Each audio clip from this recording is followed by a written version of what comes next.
Hello, everybody. How are we doing? Oop, volume's a little messed up. Let me fix that real fast. Welcome to round number 5 of SIMSA Season 1 with Box3 Motorsports. I'm Cakes. We're getting geared up for a 1-hour sprint race around Watkins Glen International Raceway. Looks like we're already set up and good to go. Let's actually get switched over real quick to the game feed. As you can see, 18 degrees on track, so Lewis Ricard will stop complaining about it. But yeah, an hour-long race around Watkins Glen. Temperature and humidity conditions should be pretty much as good as it can get around here. Again, the hour-long sprint format, we will have the 80% tank capacity. Really interested to see how tire life is going to play a factor in this race. The bus stop chicane, I feel like, is going to be an area to watch. I think there's going to be a lot of calamity either there or in the S's. So it's definitely some stuff to watch out for. But we got the free practice session up and going, so we're going to get switched over and take a look at the current times coming in. Only 4 people have set time so far. We got Ethan Hamlet on top with a 128.789. Start us off in GTP. Lewis Ricard with 4 seconds off the pace with a with the LMP2, and then we've got Marcus Jutz 17 seconds off, and there's Ando jumping in with a 32.435. Get the actual deltas up instead of the gaps. We just do last lap time. Let's find out. I like the intervals personally.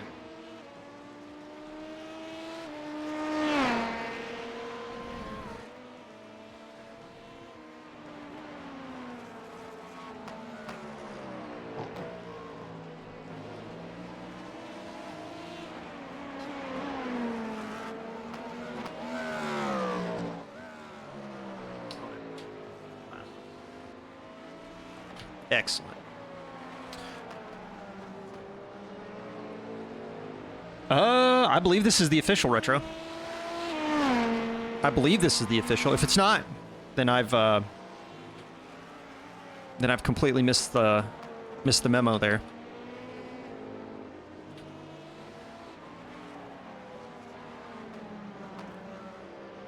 SimGrid says 13:30 for me, and I'm East Coast, so.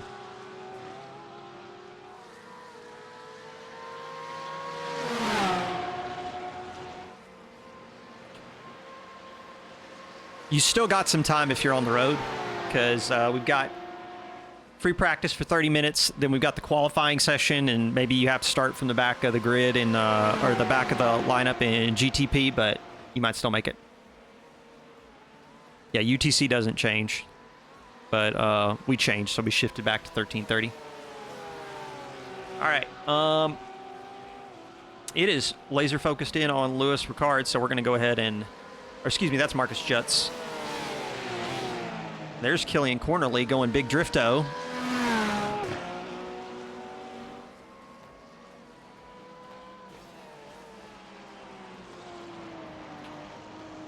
Where is Mr. Ricard? I'm curious if his information is going to show up, and there it is.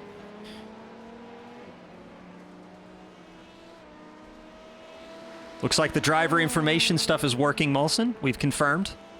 How are you doing, Molson? Hope you're doing well. I hope you're doing well as well, Retro. Let's go take a peek at some of the hotkeys that I've got wired up for this session. I'm just kind of curious. Yeah, track map. I got this going on now. I got hotkeys. I got everything. I'm ready to go. You know what's not ready yet, but is about to be ready? Got pit wall switched on.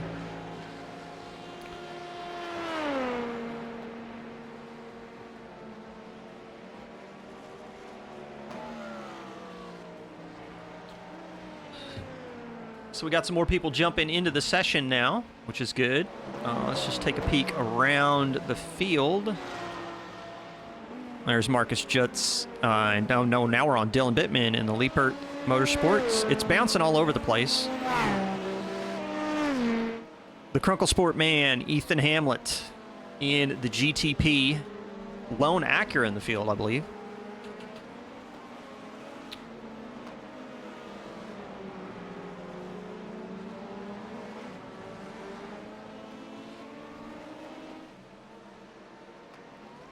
Looking over at GTP, round 3, round 4, Ethan Hamlet sitting on 2 race wins in a row.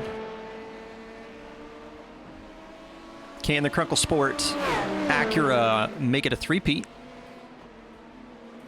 Quick audio check, Molson. Am I coming across okay? Vocals and race sounds and everything coming across, I hope. Actually, check some mixer stuff while we're getting set up. Everything looks okay. And there's Jarrett Skinner in the West LMP2. And Dylan Bittman, who has been a force to reckon with in the Liepert Esports LMP2, now going through the outer loop on the approach to the boot section.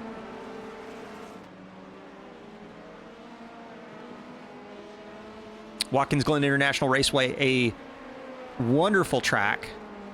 A very historic American racing circuit. One of my favorite road tracks. Got to do my second ever iRacing Enduro here with my good friend Robert Lewis, who's in the GTD category for 949 Sim Racing. Carried me to the finish after I almost wrecked us out in the last stint of the race. The man's a legend.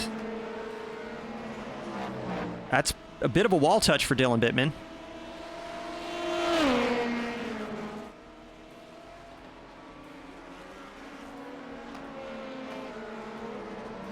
Really excited to see what's in store for round number 5 of the SIMSA Season 1 Multi-Class Series. Quick reminder for folks, be sure and give Box3 a follow on simgrid.com. We do have some casual iRacing series getting geared up. We got the Radicals were last night. We do have Miatas and Street Stocks as well. And for those that don't know, the ACC season still underway. Multi-class, GT3, GT4, big spin from Jarrett Skinner. Plugged in now with Alex Martin. The Jisu Motorsport 95 entry. One of the Cadillacs in the field.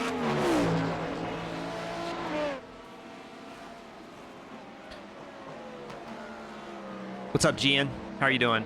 Mr. Cardoso. Are you doing this, or are you doing a 24-hour race? I saw you in iRacing client, but it looks like you might be doing an endurance race. If so, sir, good luck.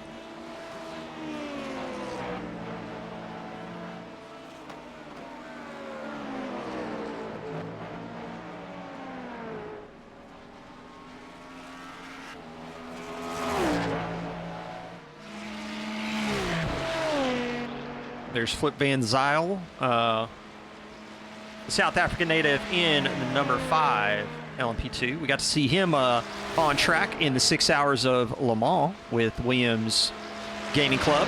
It's good to see Box 3 regular in the session, along with, I believe, Matty Thompson and Lewis were in there as well, if I remember correctly.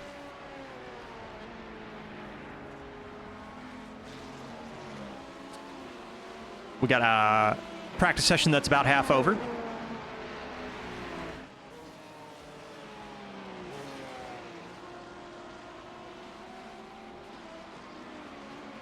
And there's Robert Lewis in the 949 Sim Racing machine, switching quickly to Alex Martin.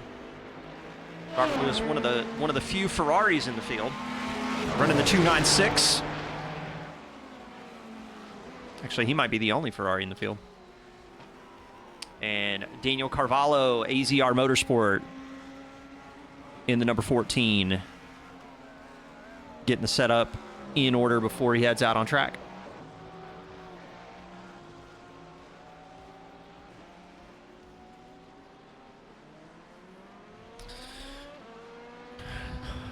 iRacing is convinced he's the most exciting, so we're going to switch back over to Robert Lewis in the 949 machine.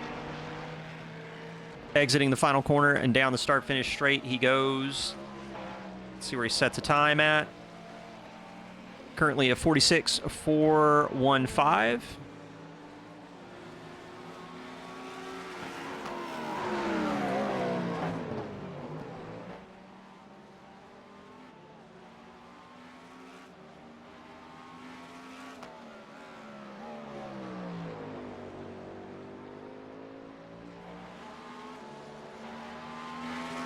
Giancardoso in the 42.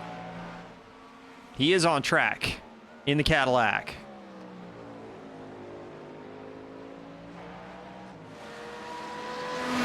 And there's Guilherme Costa Reyes in the 21 for AZR. On track. Lewis Ricard in the LMP2 with the battery Voltas picture. So the driver info stuff in SDK is working. Like I said, Molson, we could potentially have more people use that. It's a nice little application SDK provides. You can run it in the background while you're getting into the session and be able to control your iRacing profile information while in the race, which is good, I think, for the broadcast. Some people race for different teams in different races, that kind of thing. Makes it flexible. There's B. Fife in the 22 Cadillac machine. Ethan Hamlet in the Crunkle Sport. Going into the boot section now. Got a lot of camera switching happening. Penultimate corner coming up for B. Fife and Steven Smith. Steven Smith getting out of the way of, I believe that is Alex Witt. Let's find a driver to hang around with as we take a lap around. What is it? Looking for my links here. Let me pull up a quick track map for walkthrough with you guys.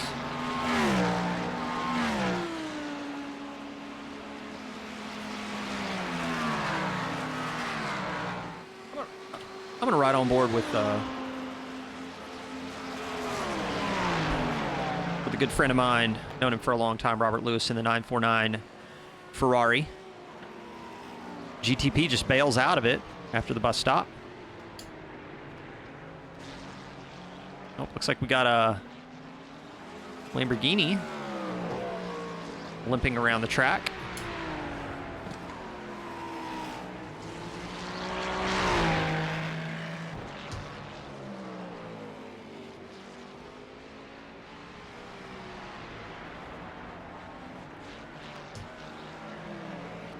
Actually, the 21 is about to cross the line, so let's find the 21. That is Costa Reyes.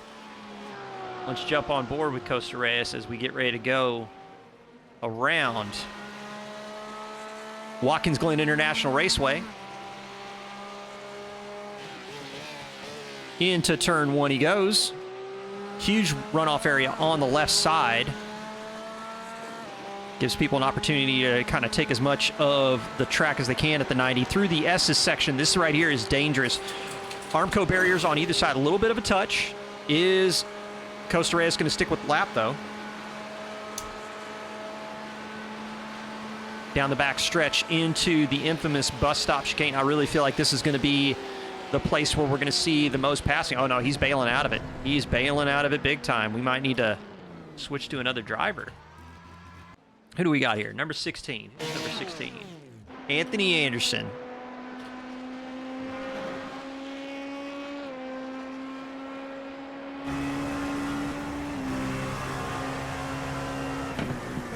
Into the 90.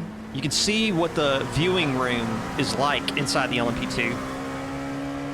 He's going to head uphill now again through the S's, kind of like what we were doing before with Costa Reyes through the S's section. Now down the back straightaway. Let's see what he gets up to into the bus stop. Almost gets to 280. 279. A lot of curb on the inside. Attacking the curbs as he goes through the outer loop section.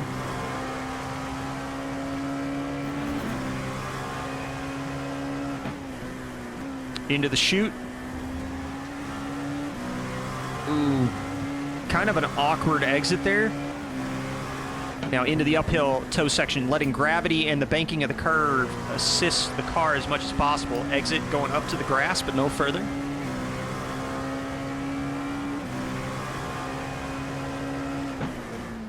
Now into the heel, another area where I expect to see people trying to pass because of that wide runoff area on the exit there.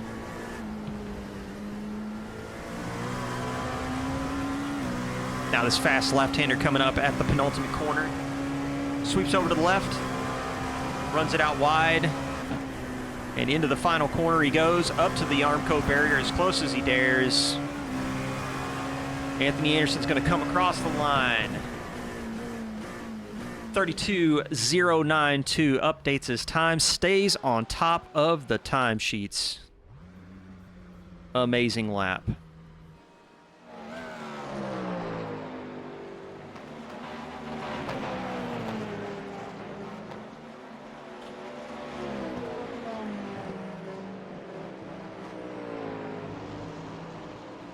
Thirteen people joined us so far in the free practice session. Appreciate you all for coming by.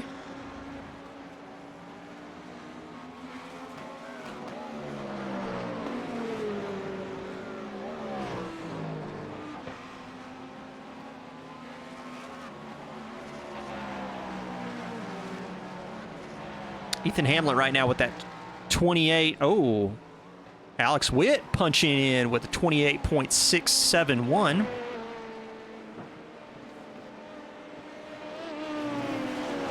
And there's Retro Coffin in the 397. The mullet himself on track, piloting the lone Porsche in the field.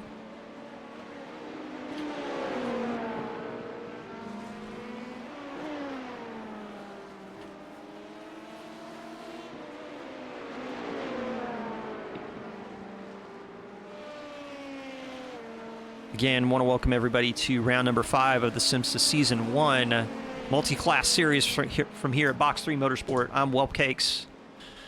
We got a 1-hour sprint race for you today. We've got premium conditions.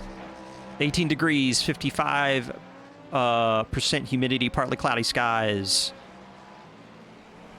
Tire life going to be the key for this series. Who's going to risk it and go on new tires? Because getting those puppies up to operating temperature is going to cost you some time with a tire switch. But the 80% tank capacity, it's going to make people risk it for the fuel saving strategies if they want to try and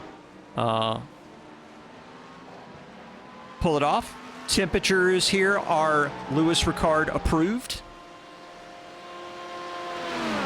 Passing opportunities, few and far between. Bus stop chicane, I think, is going to be the big one.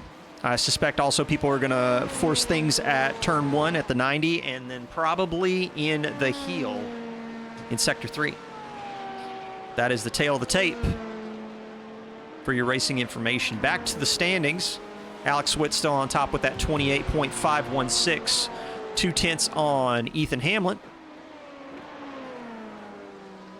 Anthony Anderson running a 32.092, just ahead of Lewis Ricard with a 32.802.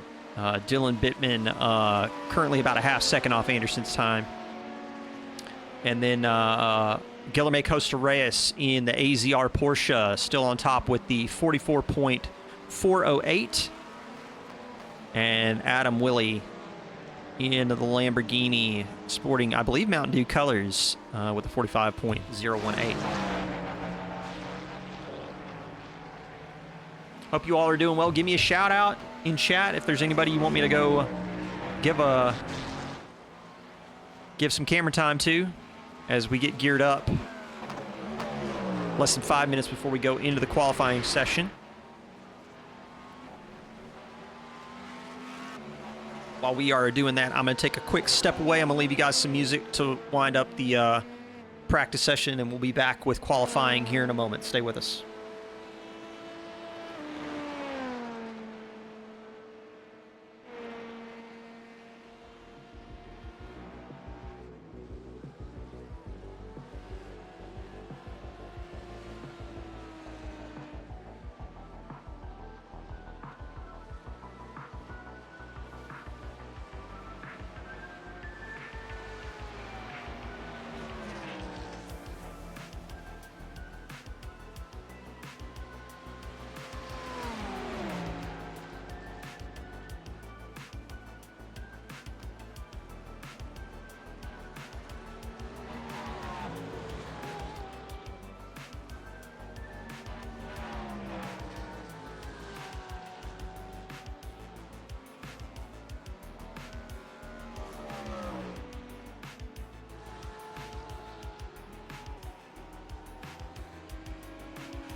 And we're back.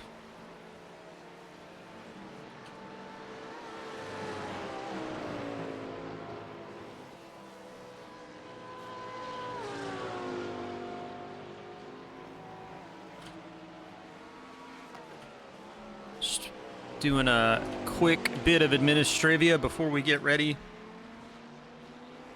for qualifying.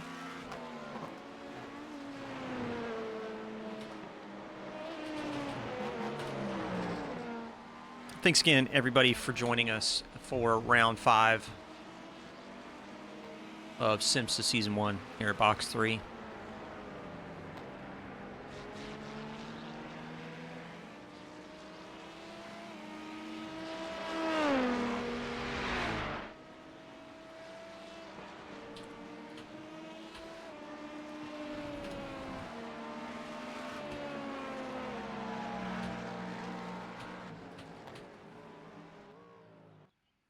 It looks like we are in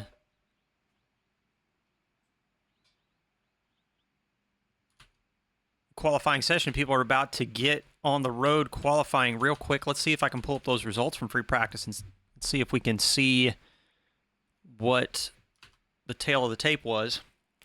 Alex Witt in the BCR 5.94 on top with a 28.516 with Ethan Hamlet 0.2 back. Alex Martin a second off the pace in the 94 for Jisoo Motorsport.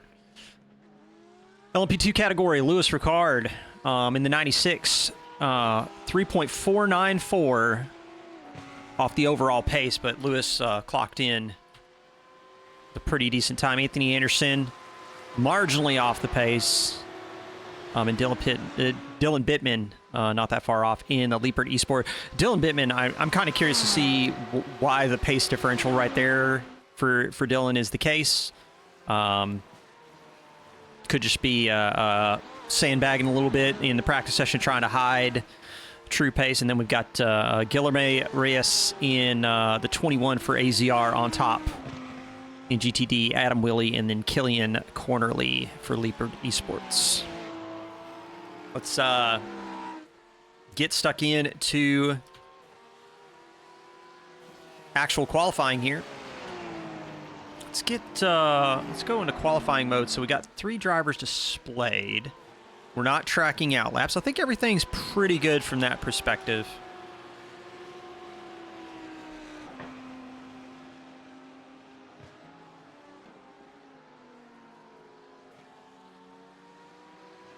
Oh, Alex, thank you for the subscription, man. I really appreciate that. Everyone here at Box3 appreciates that. So Guilherme Costa Reyes in the AZR Porsche right now. Getting ready to start first time lap. Currently sitting on top of the championship with 1,370 points. That is, what's that, about 450 points off of, well, ahead of Robert Lewis, who finished 4th place at the last round, which I believe was Raceway Laguna Seca. Double check again. Yeah. Laguna's a tough one. Laguna's a tough one. There's Adam Willey with the Mountain Dew Lamborghini on track to 29, getting ready to go down the back stretch into the bus stop. Currently green sectors for Adam Willey. Good luck to you. Good luck to you, Fife. Oh, Molson said if you don't sub your band. That's rough.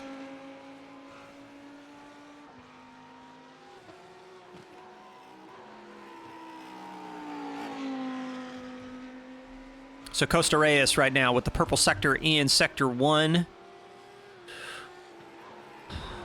Currently still going green on track. We've got a number of GTD cars out on track now.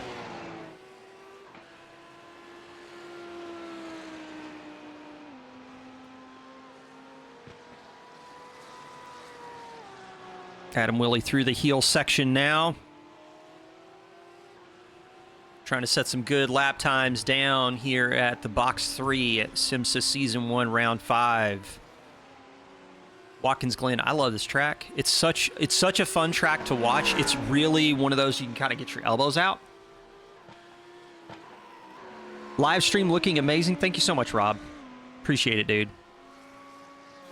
Sad to not see you on track, sir. A 44.345 for Costa Reyes to get us started in the GTD category. Adam Willey coming in 0.6 off the pace with the 45.037. Marcus Jutz going second fastest with the 44.843. 0.4 off the pace. Let's get switched back over now to here.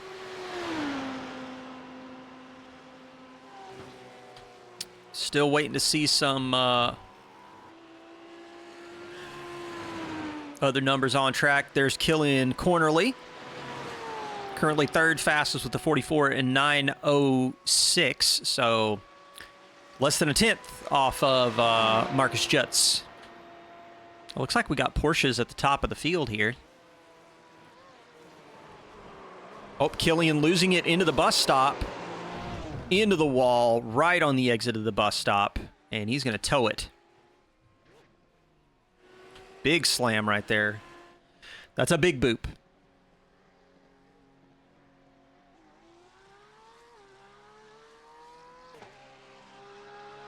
Oh, Rob, man, I'm sorry about your bike incident, dude.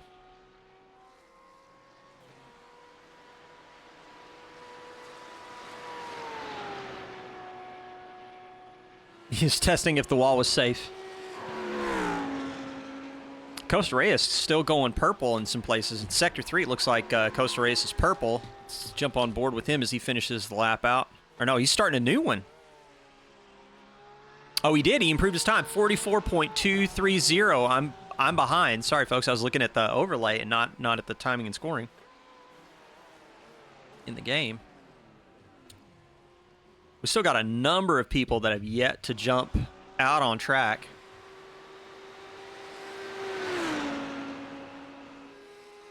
Looks like Robert Lewis might be the last car to not qualify in the GTD field.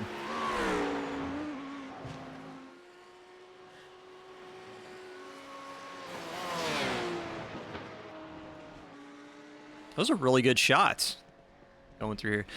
I think it's about time to get a graphics card update on this PC so that I can get some maybe throw some reshade on top of this.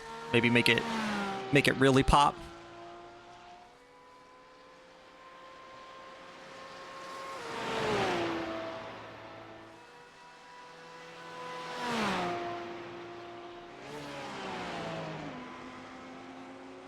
$4080 super income. I don't know about that, man.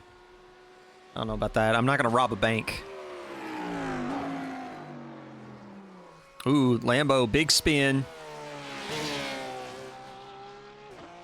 And there is Marcus Jutz.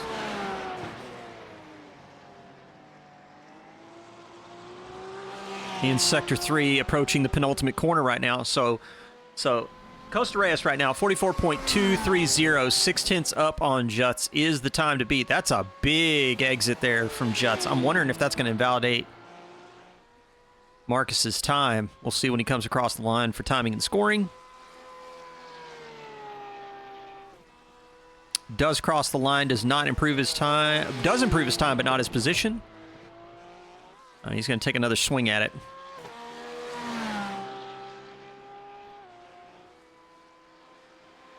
We got a little bit of time still left for the GTD cars to hop out on track and get that qualifying done before we unleash the LMP2 prototypes on track. Want to remind everybody, be sure and check out the Box3 community on SimGrid. The casual iRacing events are up and going, and we still have, I believe, 2 rounds of the GT3, GT4 Pro-Am series from Box3 and ACC. Yeah, we got Watkins Glen tomorrow. Looks like Rob Kesar is going to be there for that one. Glad to see you there, Rob. And yes, low percentages on the force feedback is definitely what the doctor ordered if you're dealing with anything like shoulder pain. Don't push it too hard, man. Marcus is still struggling to find time on track, as is Killian Cornerly. I believe is still maybe on an outlap. Might be able to get around in time to set a flyer. Oh, no, there we go. He's reporting now. So Sector 1 still yellow. Hopping those curbs. Just pushing things to the limit as best he can.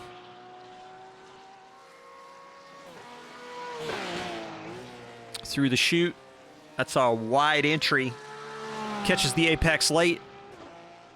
Pushes it over to the toe. We do have Marcus Jutz pulling into the box. I think he's done for the day. And Costa Reyes exiting the final corner. I don't think there's going to be any improvement here for Costa Reyes at all. He comes across the line with a 45.202. And the LMP2s are out on track now.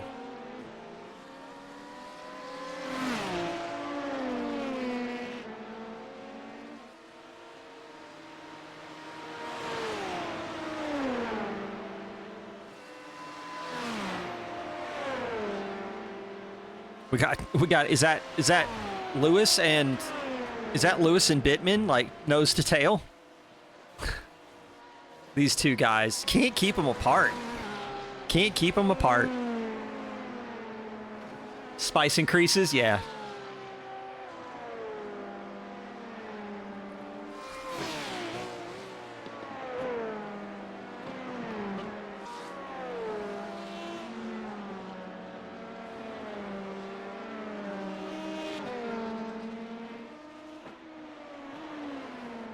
Matthew Thompson in the 711, running the 711 livery on the 711 car. And there's Anthony Anderson, who was setting some good times in free practice before he got pipped. I'm trying to remember who he got pipped by, actually. I could pull those results up real fast and we could take a peek. Let's switch over and pull up the results from free practice real quick. Yep, it looks like, Louis Ricard did it. Louis Ricard was the one that pipped Ando before the end of free practice. You think an Ando win in LMP2? That'd be good for Ando. Be good points. Coming across the line now to start a flying lap. Let's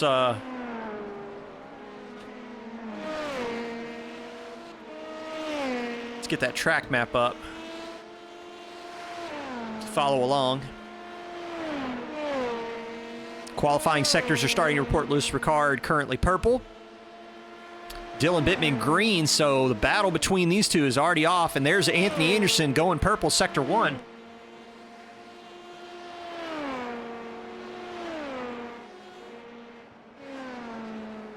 Retro Coffin. The ghost of Retro Coffin's Porsche is going to materialize at the top of the hill in the S's.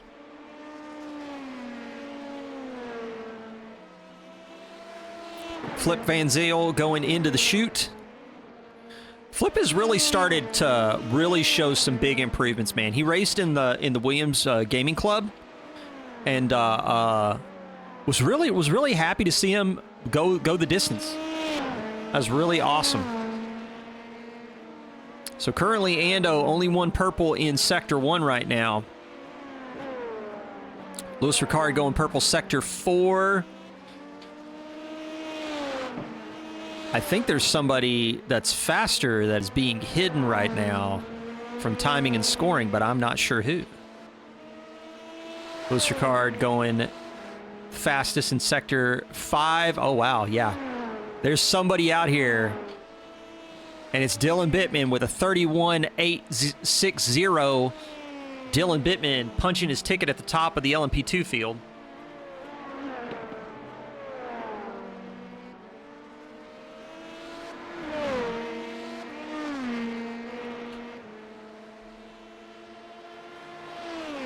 Matthew Thompson in the 711. Currently 3/10 off of Flip Van Zyl's pace.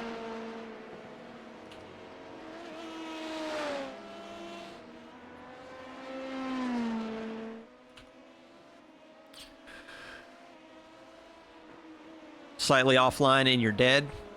I mean, you're not wrong. S's are tough.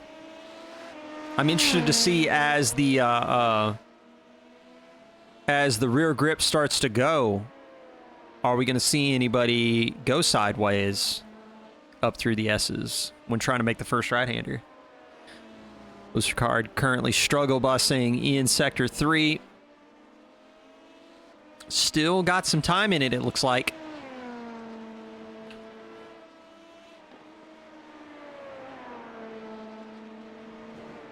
Can he find 2/10?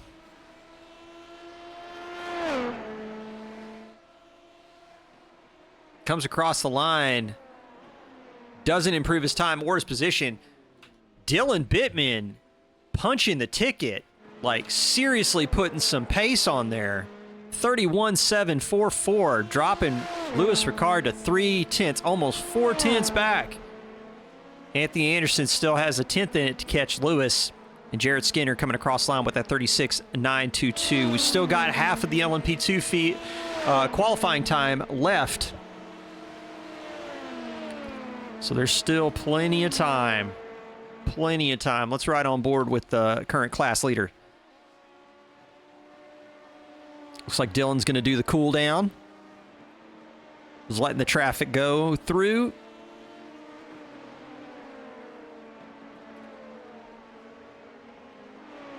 On board with my man in the number 5, Flip Van Zyl.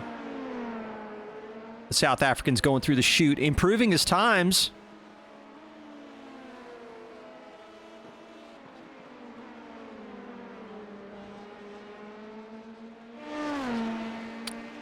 Can he punch into the 33s? Sitting on a 33.9 for his best lap. Let's see if he can get into the 32s. He's going green, sectors 1, 2, and 3. Flip Van Zyl going into the heel and up to the hairpin at the top of the hill. I think Ando's letting him finish out. Yellow in sector 4 for Flip. Can Flip find some time going down the start-finish straightaway and across the line? He's going to come across the line and set a... There he goes, 33.391, almost in the 32s. Just pips Matty Thompson by 0.09 of a second. Big gains in store. Steven Smith into the wall. Not really, maybe a spin. The crash data in SDK is kind of suspect, I won't lie. Clock is ticking down. Matty Thompson green, Flip Van Zyl green. Dylan Bittman 31.744 still on top of the timesheets.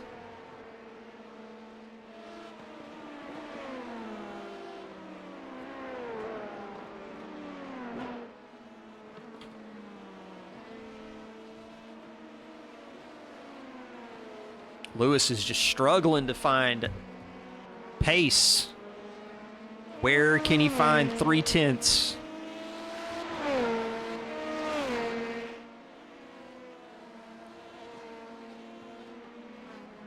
Shuffling as best he can, corner by corner, trying to find the pace to take the fight to Dylan Bittman. It's going to be an interesting race start going down to the 90. Is it going to be Anderson trying to jump Lewis in the first row?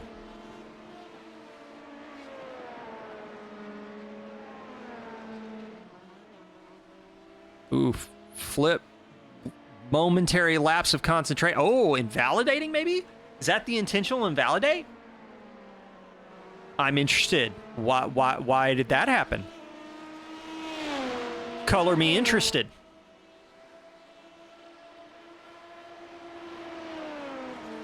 Looks like Anthony Anderson's going to stay out on track, going to try and see if he can find an extra 0.2 to take it to Louis Ricard, who does punch into the 31s with a 31.999 to get set up.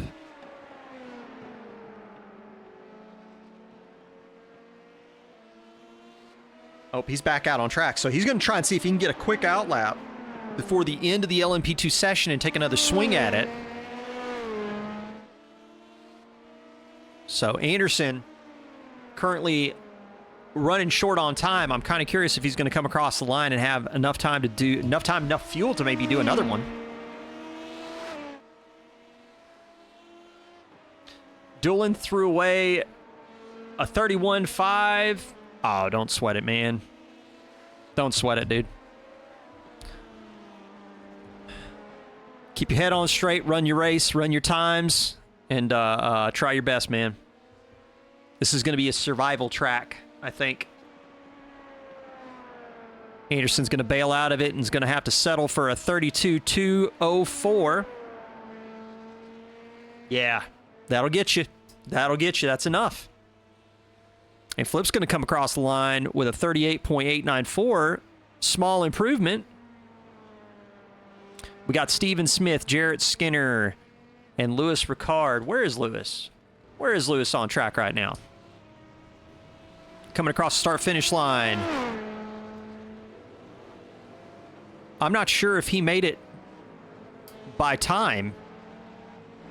I think somebody's going to have to check that one out because it was close.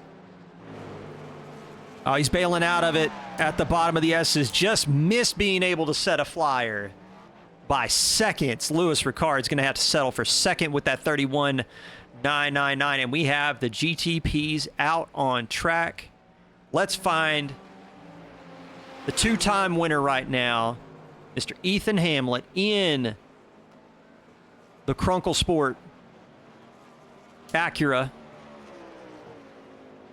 Can Ethan Hamlet three-peat with the Acura around Watkins Glen International Raceway? Let's Let's check in with some other familiar faces. Mr. Gian Cardoso in the Cadillac. Headed down the back straightaway now into the bus stop chicane. Gene's going to try and see if he can put together a good quality finish here. Let's check. Where is Gene right now in the standings right now? In GTP. Switch over to SIMSA.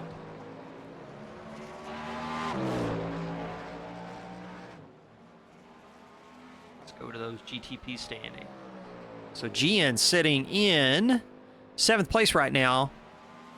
Looks like he's 210 off of Mr. Alex Martin. Mr. Alex Martin in the 94. Coming down the start-finish straightaway, getting ready to start a flying lap. We're going to switch over to some auto cam while we get ready to see some time start posting. Retro Coffin right now set up purple. Here goes Andre Rosa going purple as well. Brandon Pfeiffer improving his time. So Andre Rosa in the number 15, currently purple, sector 1. As he goes through the outer loop and down the hill towards the chute. Let's actually take this opportunity right now to ride on board with Mr. Rosa.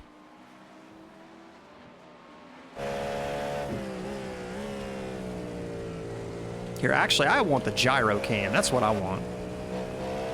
Give me that roll bar.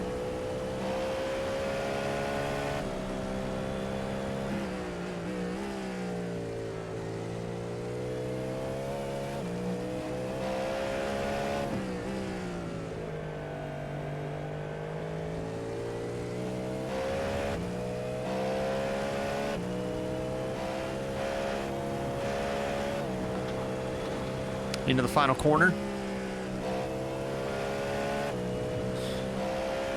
Times are going to start coming in now.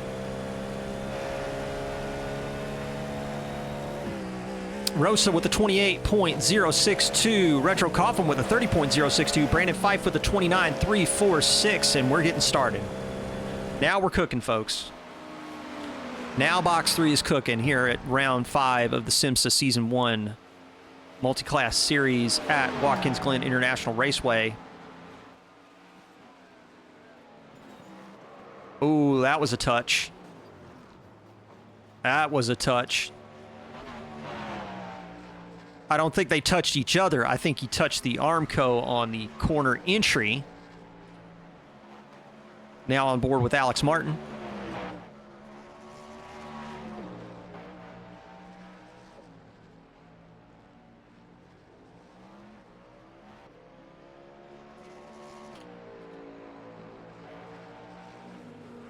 So Hamlet right now, top of the timesheets, 27.789. What a rocket ship lap from Ethan Hamlet.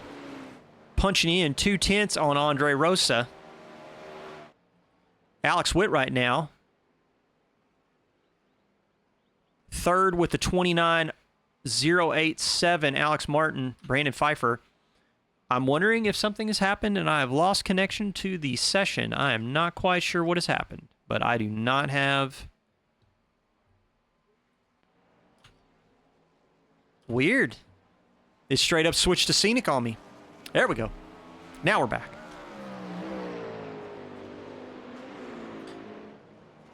Let's take a look. Let's add... You know what? Let's add some more times to the qualifying. Right? Let's add some more. Let's get a 4th time in there. Let's see if we can get a 4th time in the box. So Gian Cardoso green, sector 1, sector 2. With the new BOP, you think the Acura is now the fastest car? Yeah, I know there were a lot of people that were talking about it.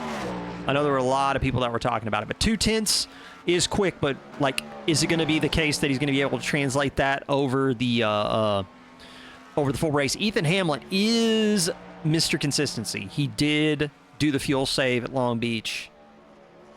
Which took probably some maximum concentration, maximum effort. But I'm kind of curious to see what he can do.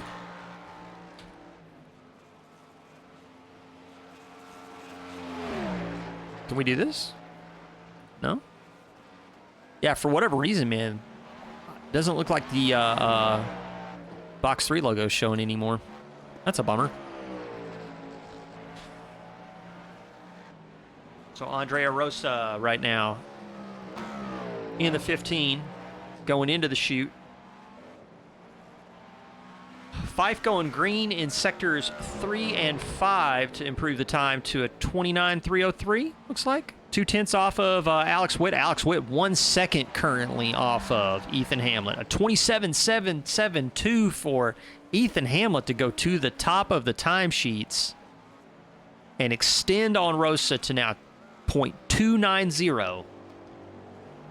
That is wild. That is wild stuff.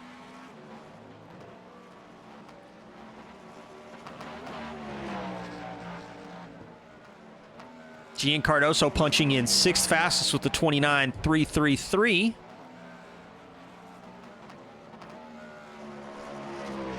Looking right now to find who is going to make the play for the top. Retro Coffin going 4th fastest with the 29.264. Now 0.03 of a second over Mr. Brandon Pfeiffer.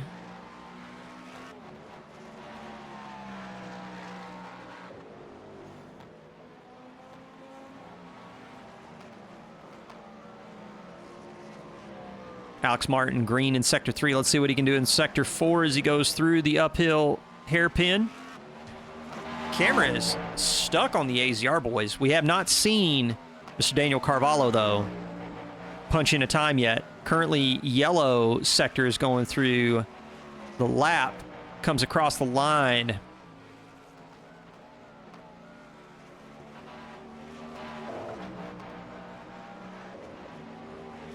Ooh, Andrea Rosa. Where's Rosa at? Currently purple in Sector 3.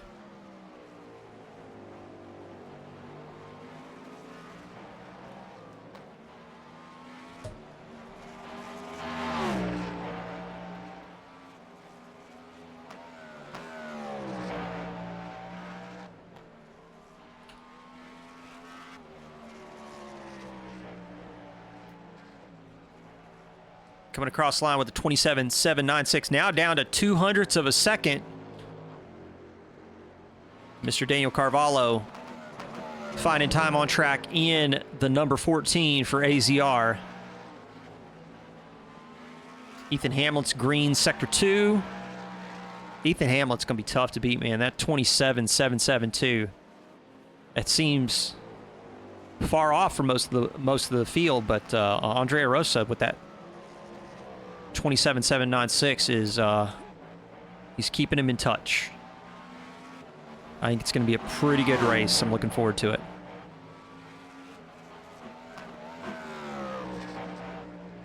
Reminder for everybody that tomorrow we do have the round 3 of the GT3 GT4 Pro-Am series here at Box3 Motorsport. I believe the race session will start around 3 p.m. Eastern Standard Time. There's your quality leader coming across the line. Ethan Hamlet sitting on provisional pole with a 2.772.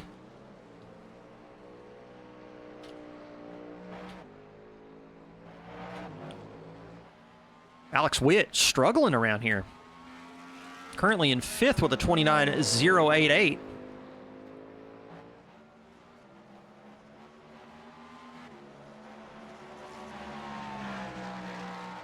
As time ticks down, we're about to be checkered flag. And Alex is going to finish that lap out at the top of the hill. Only a green Sector 1 to show for it. Now green in Sector 4. Okay. Okay. Is he cooking? Is he going to catch Martin? Into the final corner. Pushing it to the absolute limit. Comes across the line with a 28.440 to go 4th fastest and get onto the second row. Alex Witt keeping it exciting there at the very end. Green Sector 2 for Andrea Rosa in the 15 for AZR.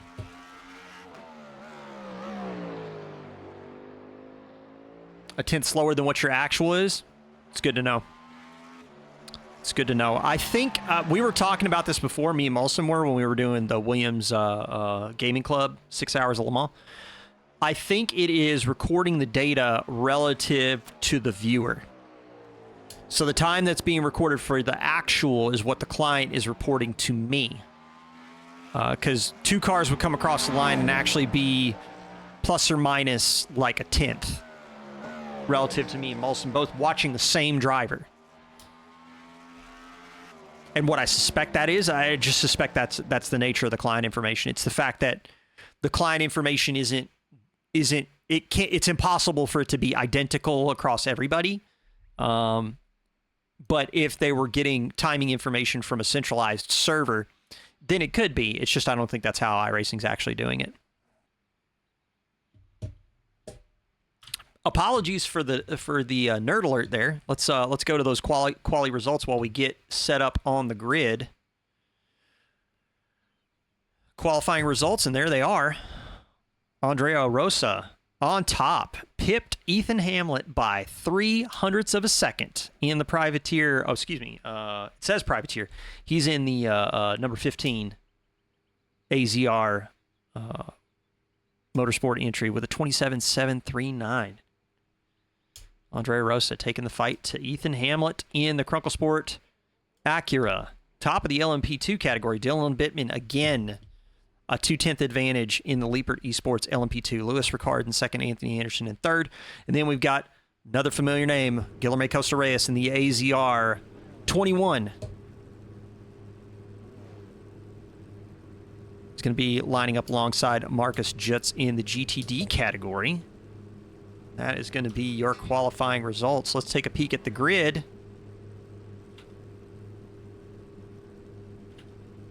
Is it going to show?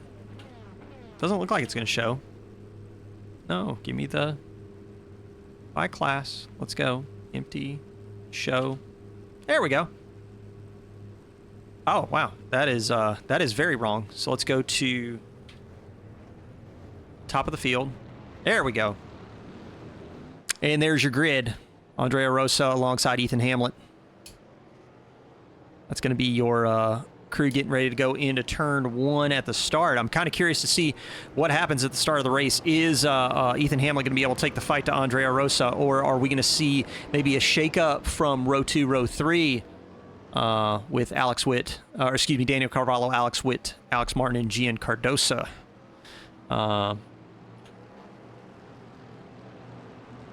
Let's slide on down to. Oh, okay. All right. It is being strange for whatever reason. Apologies. There we go. Dylan Bittman, Lewis Ricard, top of the LMP2 class. Anthony Anderson lining up alongside Flip Van Zyl. Big qualifying for Flip. Getting into the second row in LMP2. Massive improvements from him. Kind of curious to see what the Dylan Bittman Lewis Ricard show is going to do into turn 1. Anthony Anderson does have some pace in hand in turn 1 from what Lewis says, so might see a bit of a shake-up there. And then we've got Costa Reyes and Marcus Jutz, Killian Cornerly, and Adam Willey in your GTD field. Getting us set up for the race start.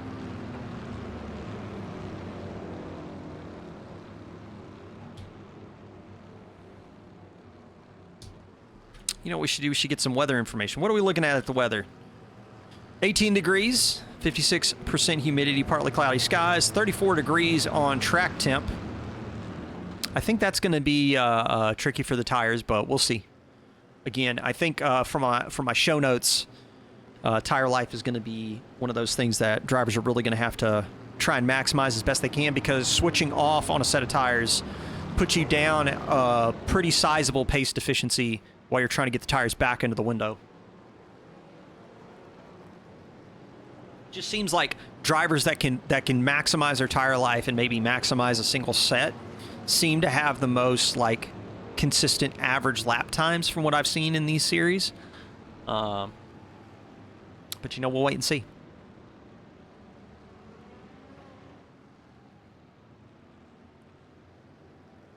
%, fuel tank capacity. Kind of curious to see if we're going to see anything like a fuel save moment from these guys. Kind of like what we saw Ethan do at Long Beach. And Ethan is going to try and go for that three-peat, I should say, because he's got back-to-back wins, Long Beach and Laguna Seca. And here we go. We've got the safety car in.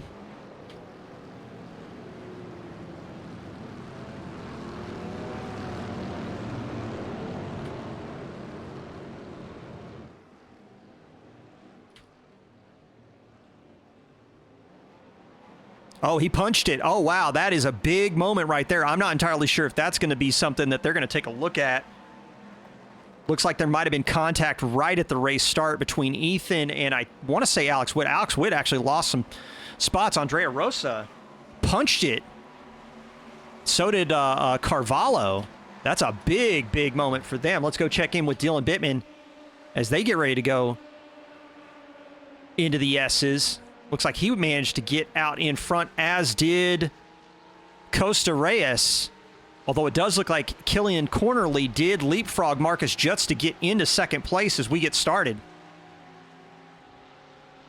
Let's go back at the front of the field. Alex Martin in the GTP category going through the chute right now. Taking a look through the data, don't see anything in the way of like big crashes or anything like that yet.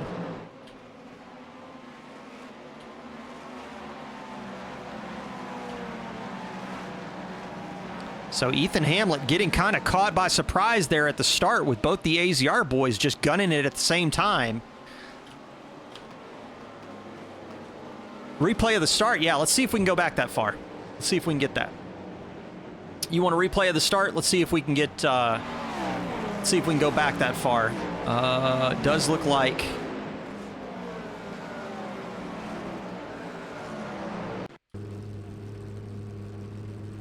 Oh, is it going to take us literally all the way to the front? Come on. That's unacceptable. Here, we're going to do it manually for you. See if we can get that figured out. Give me a second. So if we actually jump on board and go, we're going to do this manually because we really want to see that at the beginning. Let's go back. Take a peek at this as they come around. This is actually a really good shot for this. So let's take a peek at the start. So safety car is in, and then you see the AZR guys are going to gun it at the same time. Witt moves over, kind of catches, kind of caught Ethan a little bit with his pants down there at the start. I'm kind of curious with the contact if we're going to get some kind of review at the start of the race. And while we're at it, let's pause over here. Let's pause over here real quick and let's go find, again, sorry folks that we're doing this manually because for whatever reason the SDK controls are not helping us out here at the start. So here we go. And it also could just be a skill issue, so keep that in mind. Here at the start, right away, when they go green, which is like right here. So yeah, Bittman pulls the trigger. And this one right here seems a little bit more like your kind of like normal race start, right? So that's definitely kind of like what we're seeing from the LMP2 field. If we jump back to Costa Reyes, let's see what the race start looked like in the GTD field. So they're coming, oh man, they got caught in a weird spot. They're going through the penultimate, or not the penultimate corner, right up here at the top of the hill. And the camera is just decided, there we go. And there's where Killian, so Killian gets the jump right there.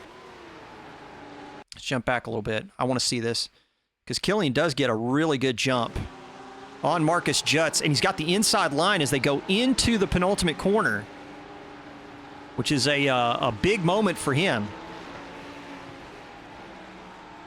Very interesting stuff. Very interesting stuff. So with that done, let's switch back over now. We'll go live. Thanks again, everybody, for watching through that with me as we wanted to get a good look at the start of the race. Currently, Andrea Rosa, Daniel Carvalho, Ethan Hamlet at the top of the GTP field. Looks like Carvalho is holding Ethan up a little bit. Currently about 7/10 between him and Carvalho. Dylan Bittman, Lewis Ricard, Anthony Anderson, top 3 in LMP category. Looks like Retro Coffin might have gotten mixed up in some shenanigans early on because he dropped down to 15th. Costa Reyes, Killian Quarterly, and Marcus Jutz. Robert Lewis did move up into 19th around Adam Willey in the GTD field. Let's go take a peek right now. Looking for some close intervals. Brandon Pfeiffer taking the fight to Gian Cardoso.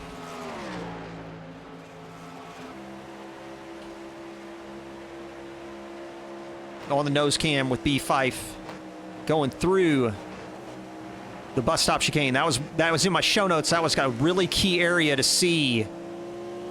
People were going to really risk it, try and pull the pass off in that location.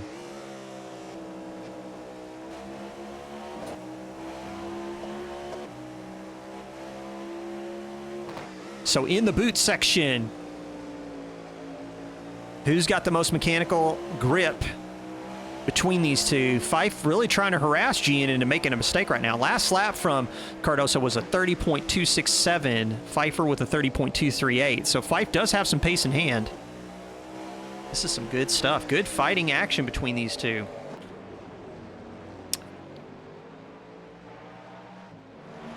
Through the top of the hill section now into the penultimate corner.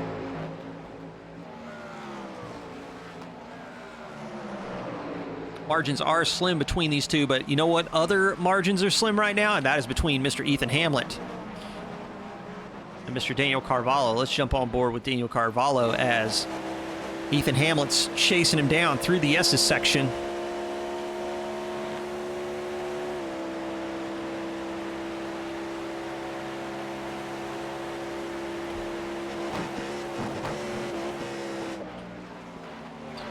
Through the bus stop chicane and into the outer loop. J Content, hopefully that replay, it was sketchy, but hopefully that at least got you a little bit of information and a few details about how the start of the race wound up. 5 laps done and dusted as we are in 1 hour at Watkins Glen here for round 5 of the Box 3 SIMSA multi-class series. I'm going to do some tinkering around J Content. I kind of want to figure out what's up with that what's up with SDK, because I'm pretty sure it's probably a skill issue, but I should be able to get those replays going a little bit better.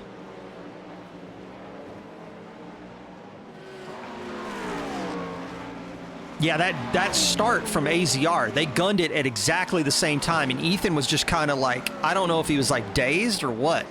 But then Alex Witt was like right there, and we've already got the GTP field catching up to the back of the GTD field as both Carvalho and Hamlet navigate around Adam Willey.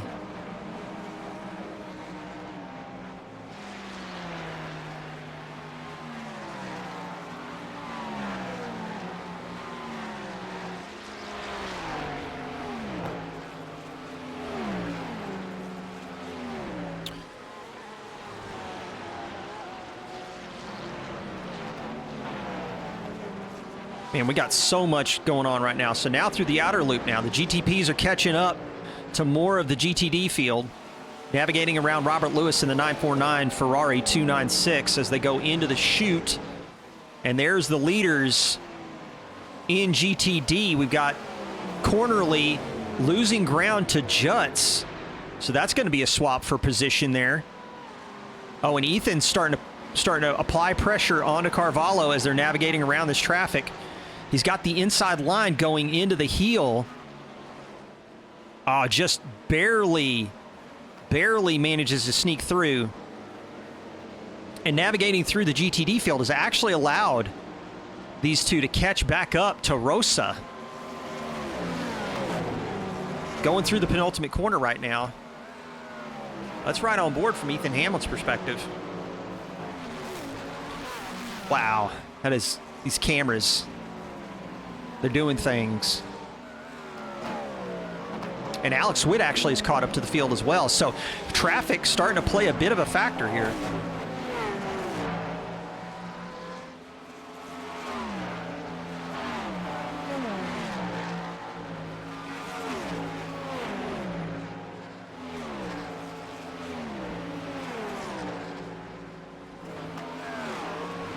Let's switch back over. Oh, Ethan off track, but manages to save it out of the wall. Alex Witt's going to find his way around. Ethan is having a tough time. But Alex Witt in the 5.94.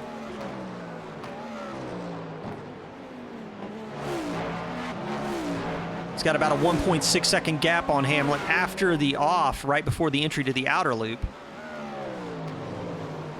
Back here into this fight,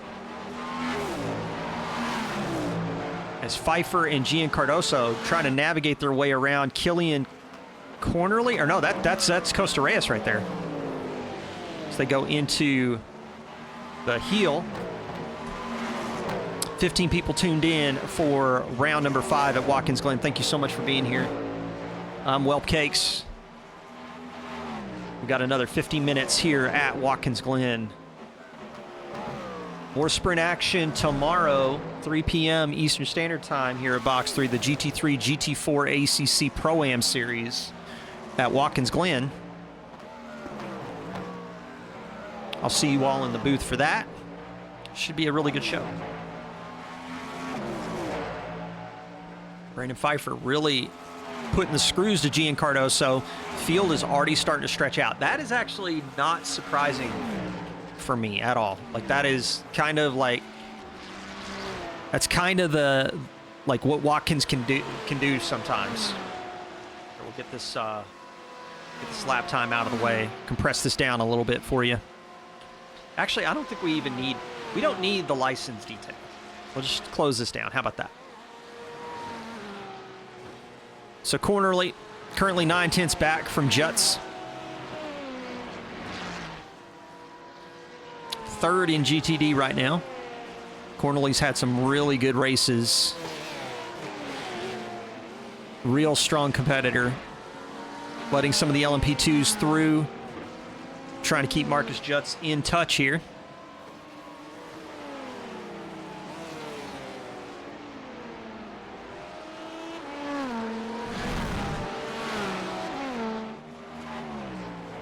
Back to the fight.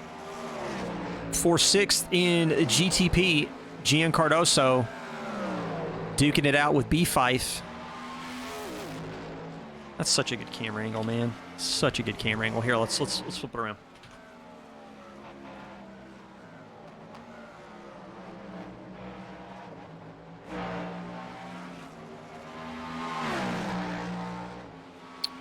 We've not seen anybody pull a pit stop yet.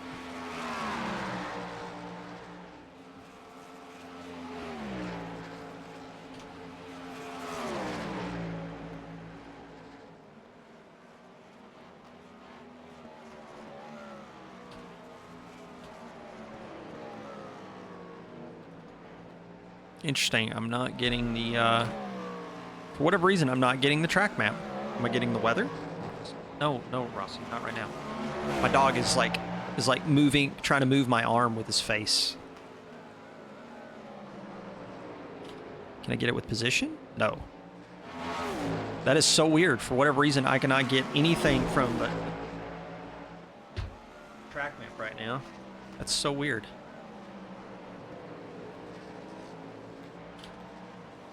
Weird, yeah. It is just not letting me show the track map.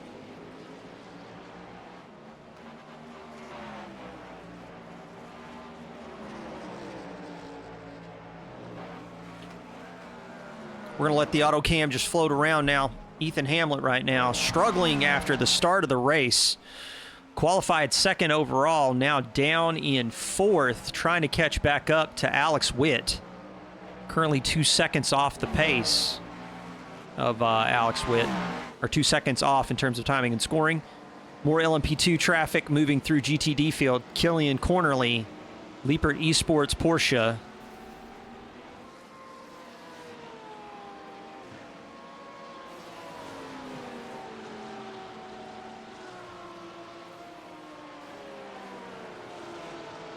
Oh, Ethan Hamlet has crashed. Ethan Hamlet is in the pits. What has happened here? Ethan Hamlet was in the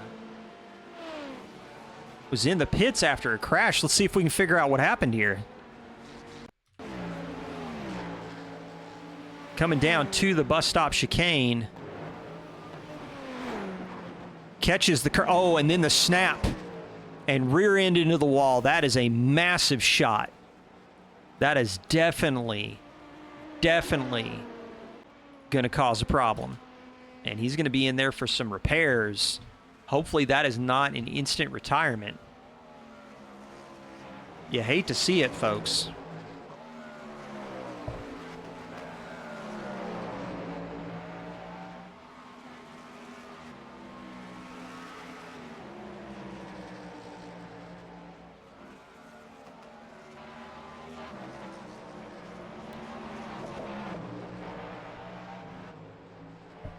So with 15 minutes in the books, Hamlet's still sitting in the pits.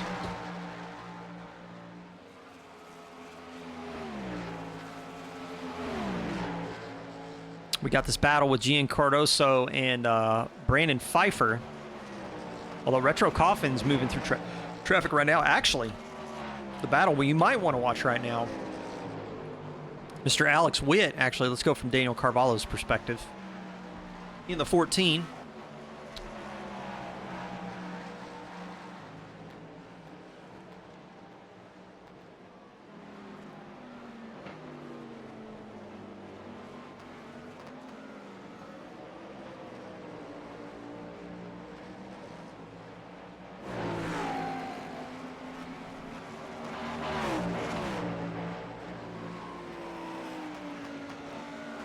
Starting to heat up.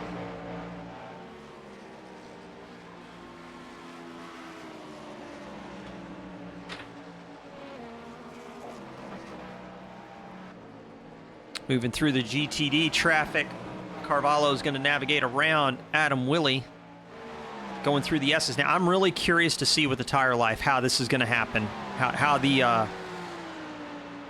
tire life is going to work out for these guys. Ooh, Killian Cornerly crashed, apparently. Let's see what happened there.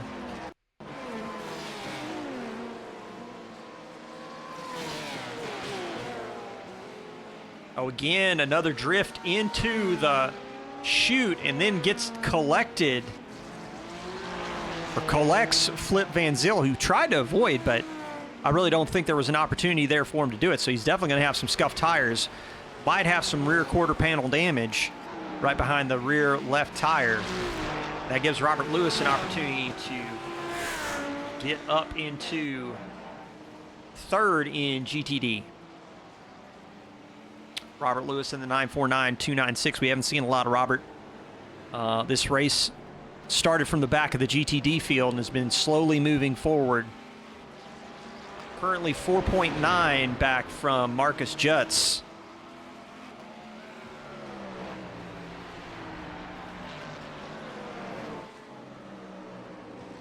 Again, this battle between Fife and Cardoso still going on. Here goes Carvalho going around some LMP2 cars.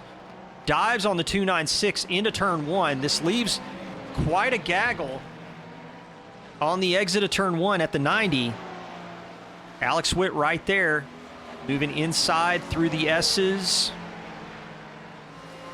and continuing the charge to try and catch Carvalho. Lost about, I want to say, 5/10 to Carvalho navigating through that traffic into turn one. So that was definitely a tough moment. Definitely a tough moment there for Witt.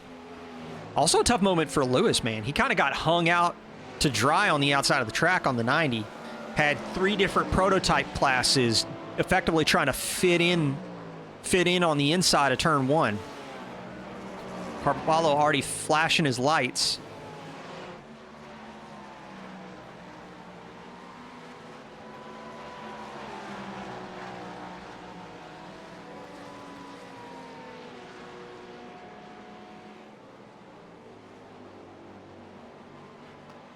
Kind of curious about the off-track count that we're going to start calculating. Are people really going to start going wide and taking some slowdowns?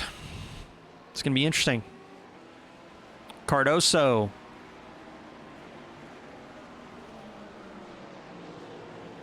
Oh, they're catching Martin. They're about 1 second back from Alex Martin now.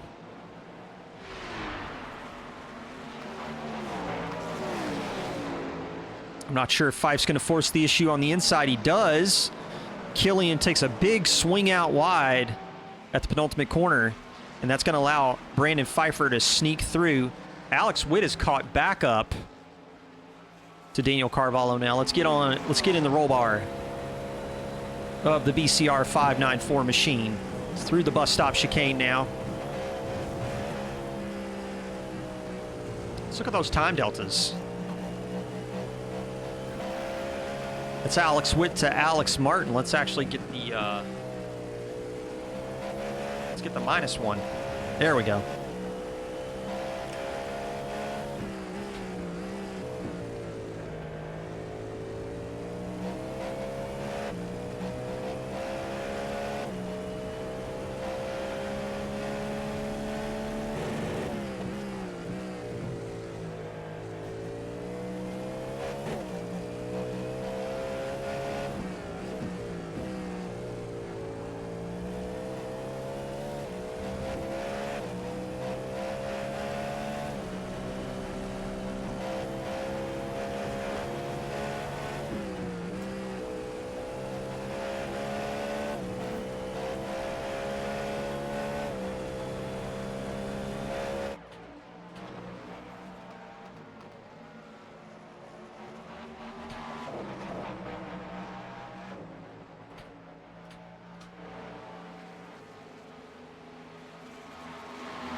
Alex Witt still trying to catch Daniel Carvalho in the draft now.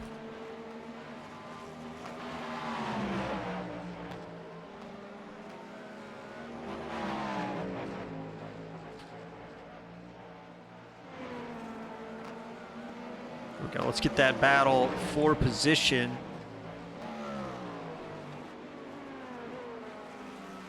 Let's see. Do we have relative lap? We'll just do position for right now.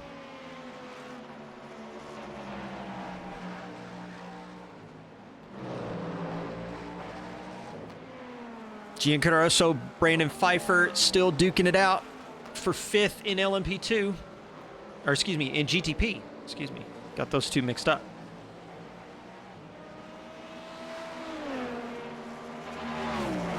.22 minutes into round 5 here at Watkins Glen International Raceway. Be sure and check out the Box3 motorsport community on simgrid.com. Just go view hosts and find the Box3 community in the list. Click follow host, and the rest is history. You just can scroll through all of the open series we have. We got 3 new casual series spinning up for iRacing. We've got we've still got 2 rounds left in the GT3, GT4 Pro-Am ACC series, with round 3 tomorrow at Watkins Glen, 3 p.m. Eastern. So a lot of exciting stuff showing up on the Box3 community. Be sure and check that out. Oh man, they're catching Flip at, or no, that's not Flip, that's Steven Smith. And now that gives Fife maybe a run on the inside? Not quite.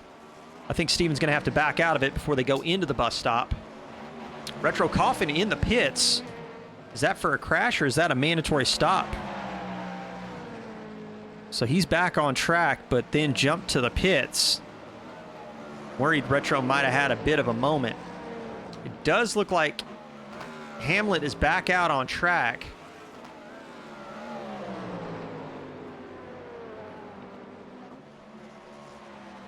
After 2.5 minutes. 2 minutes and 50 seconds in the pits. I think that was mostly the tow.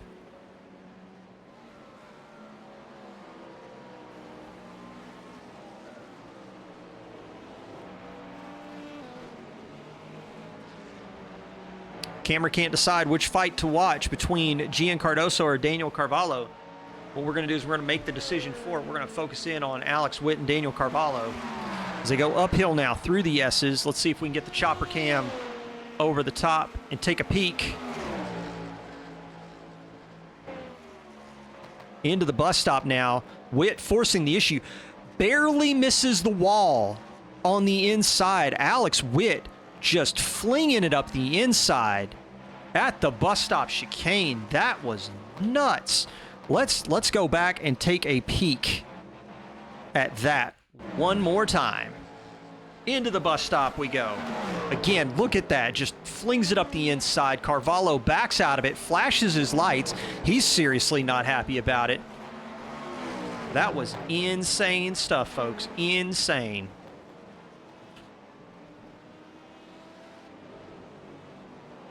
Now, if Alex Witt is going to try and make this stick on Daniel Carvalho, he's going to have to start driving off into the sunset. So he's got to navigate himself around Jarrett Skinner here before they get to the penultimate corner. Oh, Jarrett Skinner not giving an inch.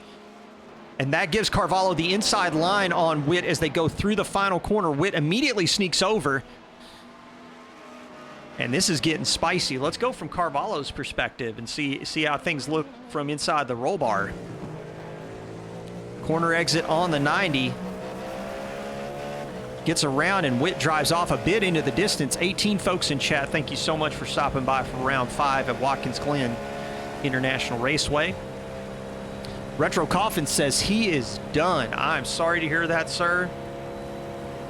Rushed all the way home to be here for the race, man, and getting nailed with a retirement. Bad day, bad morning, bad race. It happens, man. It happens, man. I hope you can dust yourself off and be with us tomorrow for the GT3, GT4 Pro-Am Series. Ooh, Carvalho going a little too deep into the chute. That's going to give Alex Witt exactly what he needs.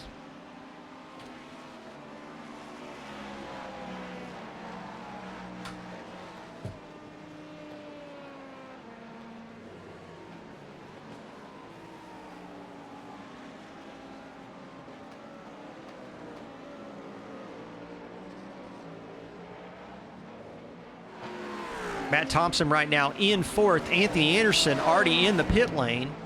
Anthony Anderson's in the pit lane, I believe, for just scheduled stuff.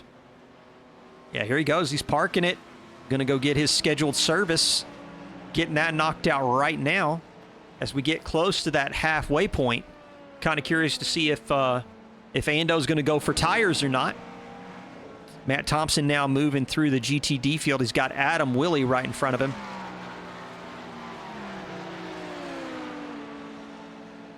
So Killian Cornerly down in 19th after the pit stop, but that wasn't really a very dramatic pit stop. It was 49 seconds of pit lane travel time, 18 seconds in the box. Definitely a normal pit stop with probably a fast repair sprinkled in for good measure. And there's Marcus Jutz right now. Where's Killian Cornerly? Killian Cornerly already made his way around and leapfrogged Marcus Jutz to get back on track. Marcus Jutz now going to have to gain some ground on Cornerly. Currently 4.5 seconds back. There's Brandon Pfeiffer still trying to chase down Gian Cardoso as we actually have, I believe that's Ethan Hamlet behind him. I believe Ethan is a lap down.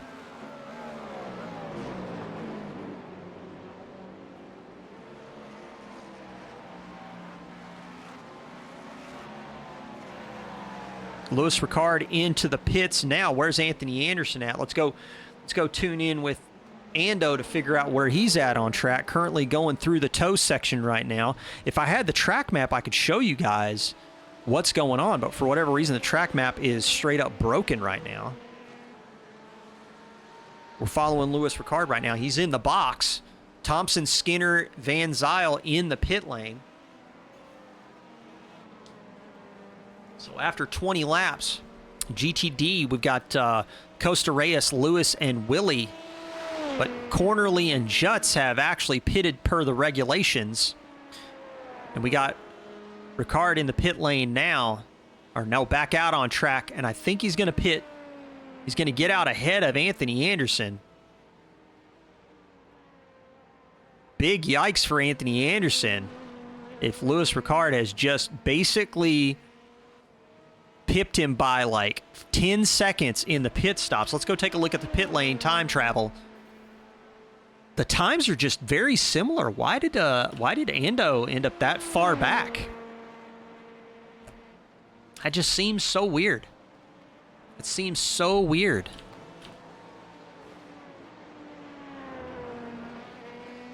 So Bittman in the pit lane right now. Hasn't hit the pit box yet. Louis Ricard's going to have to push really hard if he wants to see if he can make a move on Bittman. Both Rosa, Witt, and Carvalho in pit lane. I think we're going to have ourselves a bit of a race here. We're going to jump on board with Rosa as soon as he falls off the jacks.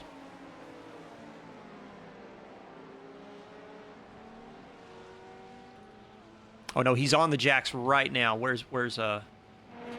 So Ricard right now going into the penultimate corner. Bittman at pit exit.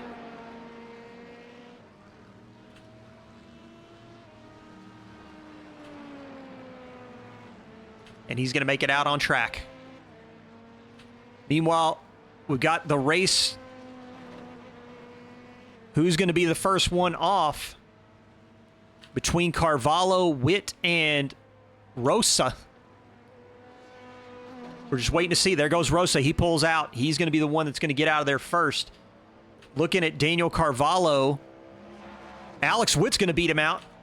So Alex Witt's going to stay out in front of Daniel Carvalho in the GTP field.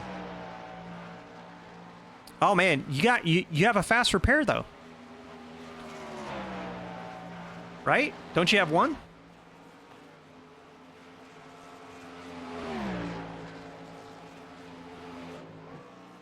So Costa Reyes and Robert Lewis still out on track, yet to pit.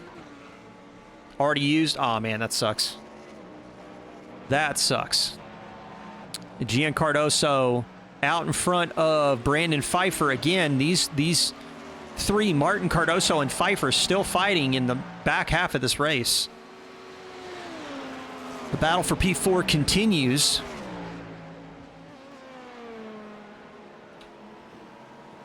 Hamlet's in the pits. Hopefully for nothing major.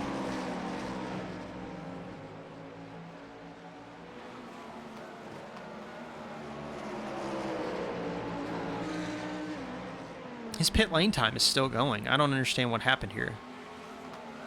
I don't understand what happened.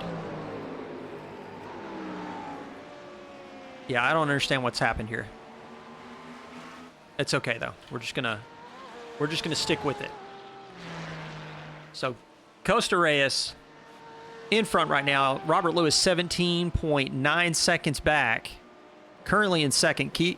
Killian Cornerly, Marcus Jutz, Adam Willey, all pitted to the regs.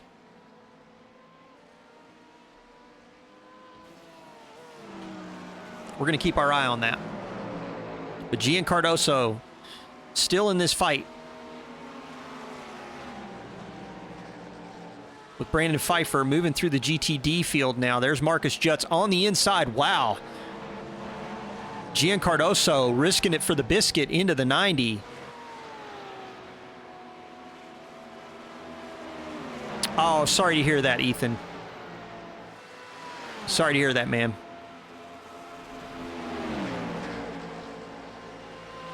Now look at this gaggle going into the bus stop right now. It's about to get spicy. Anybody offline going to make a mistake? It doesn't look like it, although B5 is right there. B5 is right in it, folks. Gian Cardoso, Brandon Pfeiffer, Alex Witt. Killian Cornerly has got a rude awakening. He's got 3 GTPs bearing down on him, trying to navigate this. Gian Cardoso goes on the grass. Brandon Pfeiffer on the inside into the toe, but not close enough. Killian Cornerly, man, that must have been sweaty. Oh, here we go into the heel. Brandon Pfeiffer's on the inside line. The problem is this sets up Gian Cardoso on the inside on the uphill left-hander, which is the primo spot. And he's going to stay out in front. Fife doesn't look like he's going to Is Fife going to stick his nose in the penultimate corner? No, he does not.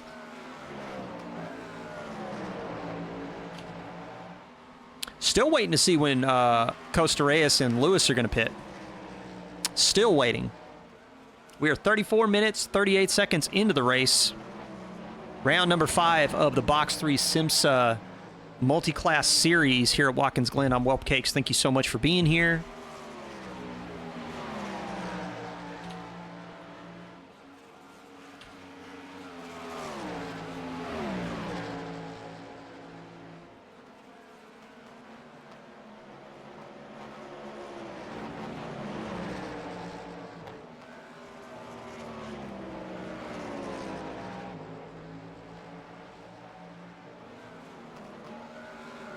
So this is where we are in terms of the fight. This is the closest thing going on track. The fight between Brandon Pfeiffer and Gian Cardoso. Alex Witt has pulled a 3.3 second gap on Daniel Carvalho. So it looks like Witt might be in line for some good points. Currently 4.7 seconds, although he is closing in on Rosa. He is closing in on Rosa. Let's take a look at last lap times. I'm just curious. A 29.18, or excuse me, a 29.56 for Witt, and then a 130.11 for Rosa. So pace advantage is with Witt right now.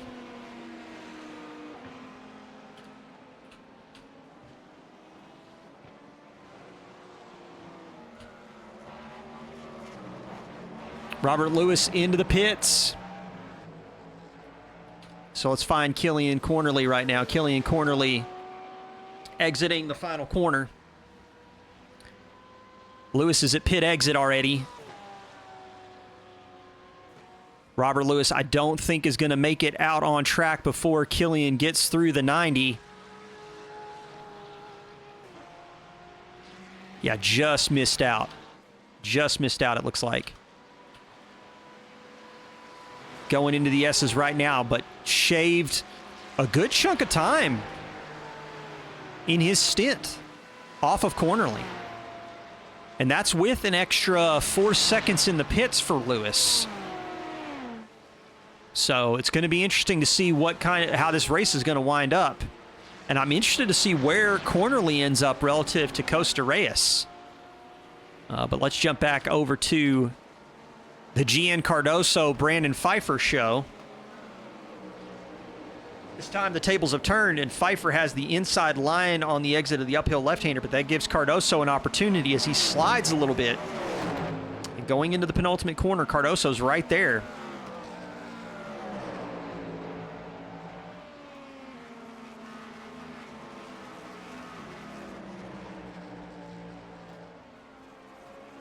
Fife across the line with a 30.979. About 2/10 on Martin, looks like. So Fife might be closing in on Mr. Alex Martin in the Jisoo Motorsport Cadillac here in a minute.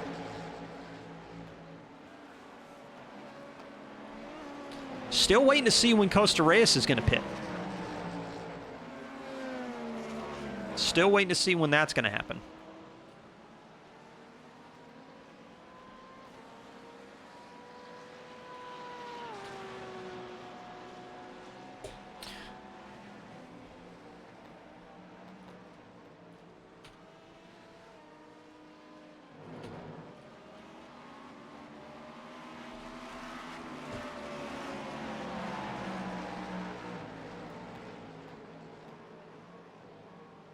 So we got Jared Skinner kind of sandwiched in this GTP battle for fourth as Fife, and it looks like, so Fife's going to slide a little bit wider like normal, and that's going to give Cardoso the inside line as they go into the penultimate corner. It is going to set Cardoso back a little bit. Gap's now about a second.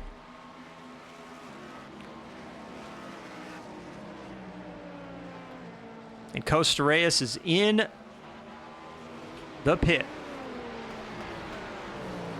Where is Cornerly at?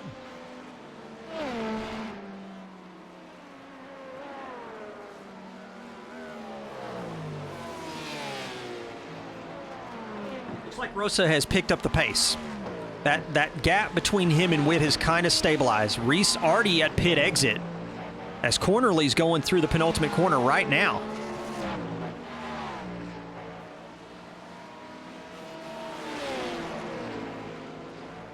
Yeah, Race is already back out on track. Cornerly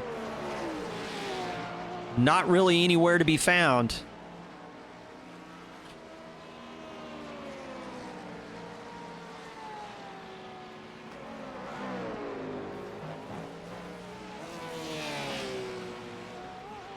So Cornerly's going to come out 22 seconds off of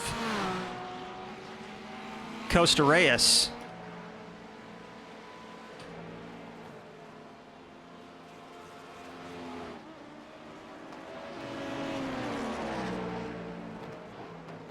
So Andre Rosa trying to navigate through the outer loop on the inside of Steven Smith as they go down into the chute. And there's Dylan Bittman right in front of him. LMP2 class leader. Liepert Esports into the toe. Oh, they almost touched. They almost touched. That would have been tragic. Rosa gets through.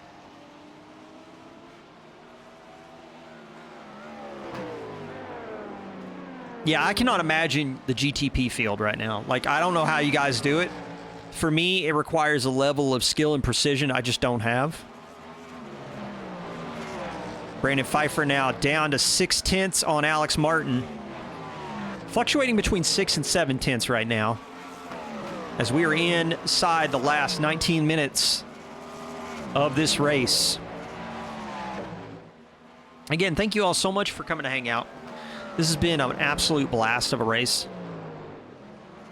Again, be sure and check us out tomorrow, 3 p.m. Eastern Standard Time for the GT3 GT4 Pro-Am Series Round 3 at Watkins Glen in ACC. So if you're in the Assetto Corsa Competizione fan, that should be a fun race to watch. We've had really good participation both rounds. Upwards of over 35 cars in both rounds. We had 40 for round 1.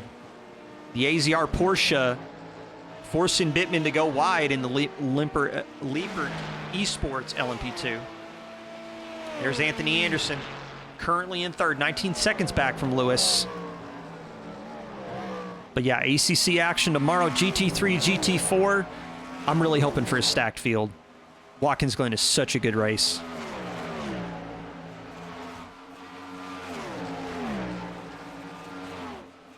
You blame Mulson? I don't know, man. I don't know if I blame Mulson for that. Did Lewis get around Cornerly? Something has happened. The field has shifted. Cornerly crashes. Lewis passes Cornerly. Let's go to the replay on this. Did Cornerly have another moment in the chute?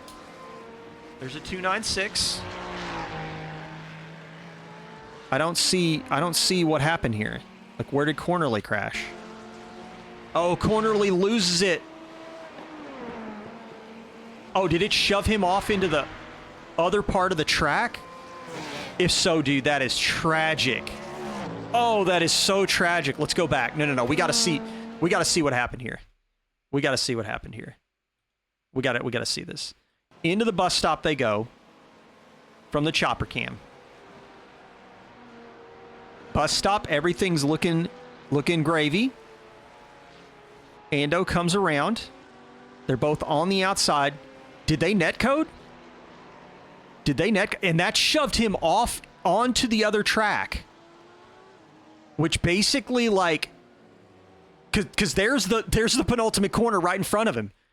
And he might be calling it there. Like, I am really curious to see what happened here. Let's go to the rear chase real quick and slow this puppy down, because I'm just curious to see how this happened. So they're on the exit. Yeah, I think there was some netcode. That is unfortunate. And see, that shoves him off track now. He is on the national circuit. Unfortunate, man. Big unfortunate moment for Cornerly.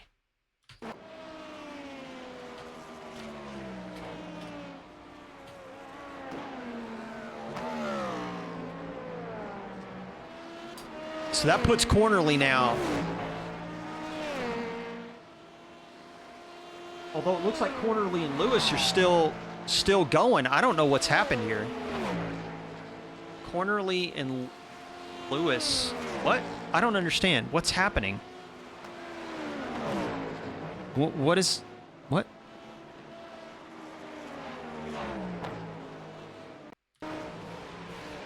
There's Cornerly. They touch. What is that? What on earth is that, dude? What on earth just happened?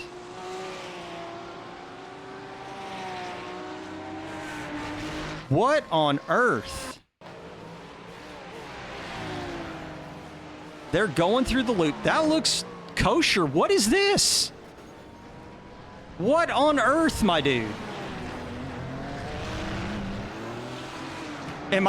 Did I miss something here?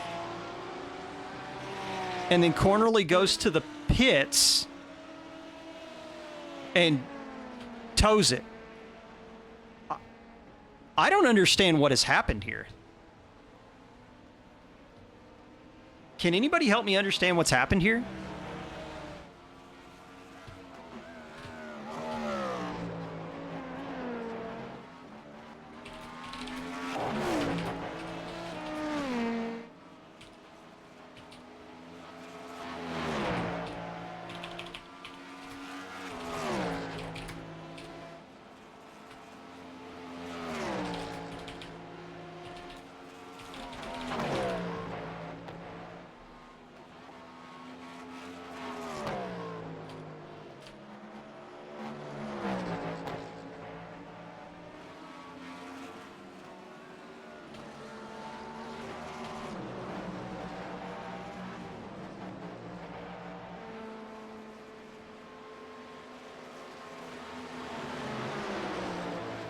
Back to the racing action here. Fife is caught back up to Alex Martin.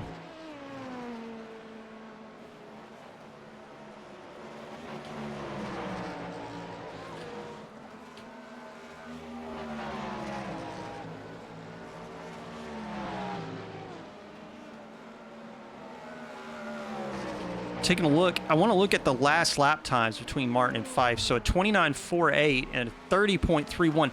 So the pit advantage to Martin looks pretty accurate. So, or excuse me, the delta between the two looks pretty accurate for what we're seeing right now. On track, let's go from Fife's perspective real quick. Let's get some roll bar footy. Oh, look at that exit. Look at that exit. Not quite enough to stick it.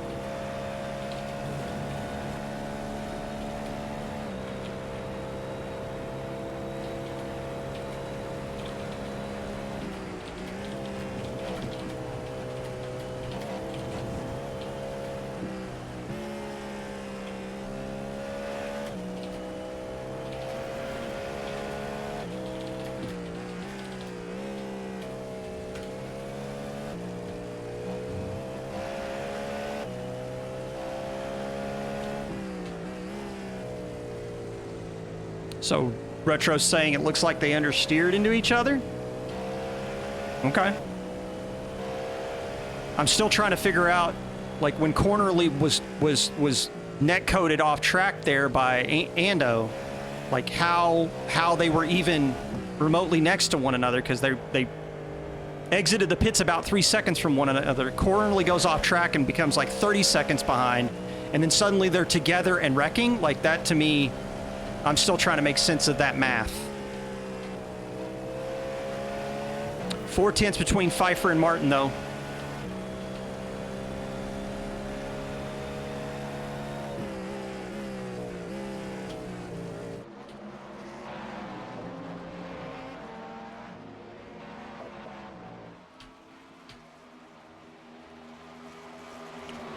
No, I understand that, Coffin. I'm saying that Cornerly got shoved completely off the racing circuit and onto the national. So he's not even on the legal part of the track anymore. Lewis goes around him. He's 30 seconds behind Lewis and then catches back up to him. How?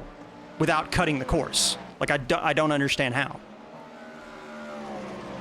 But I also could be wrong. I saw like literally one clip and then another. So keep that in mind. Anyway, Pfeiffer. 4.5 back, or excuse me, 4.5 tenths back. Trying to keep it up with Martin. Let's take a peek at timing and scoring here.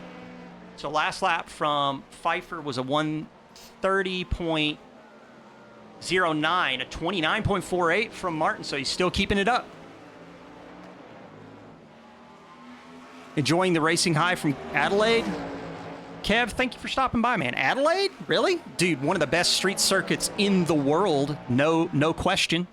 Absolutely no question, man.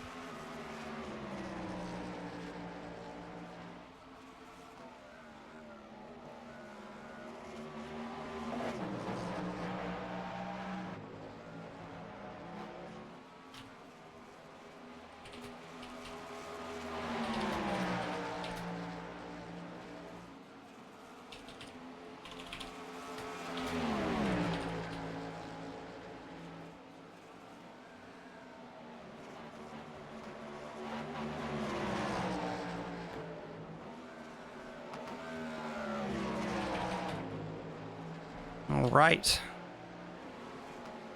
Oh, dude, I love the Super Loop.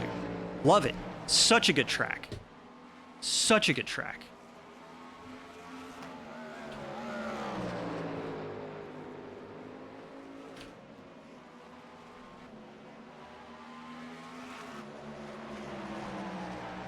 Yeah, dude, he's going to be ripping it up on road circuits. I cannot wait, personally. SVG on road circuits, NASCAR.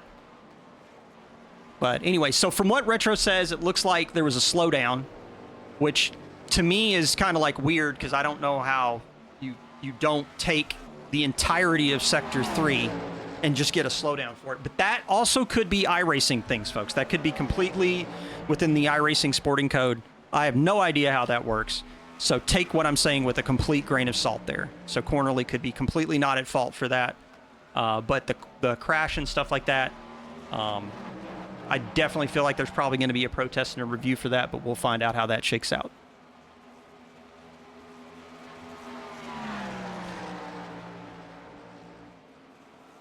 Martin still 0.6 up on Pfeiffer. Still 0.6.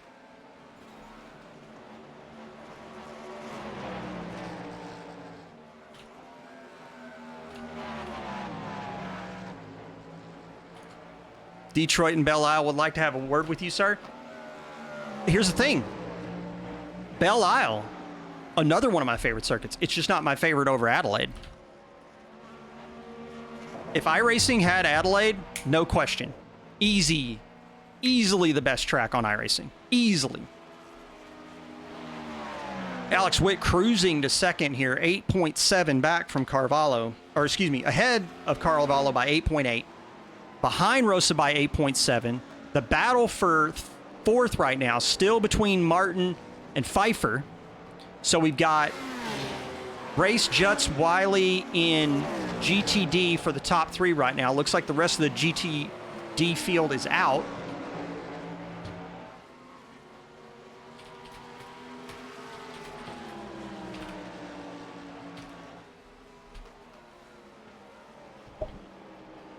Navigating through Jutz right now on the exit of the 90. Martin having to take big-time evasive action.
So Martin losing ground to Pfeiffer now. Half second between them towards the end of this race. There's Costa Reyes cruising right now. He's got 2 LMP2s in the mix. There's Bittman. Bittman trying to navigate his way around the inside. Pulls that off. Looks kosher.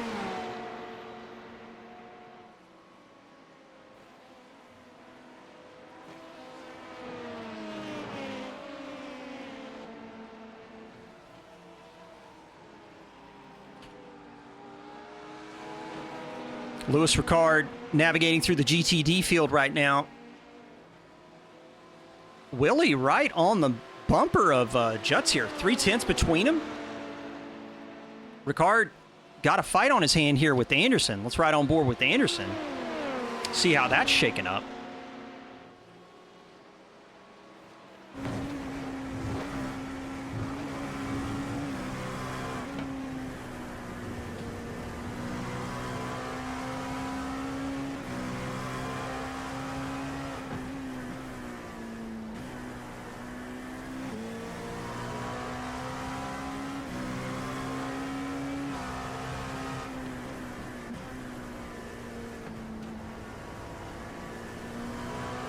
Anderson's got it going on here. Closing in on Ricard right now. I think Ricard just had like a moment last lap that cost him like some big time advantage of 150.56, so definitely had a moment.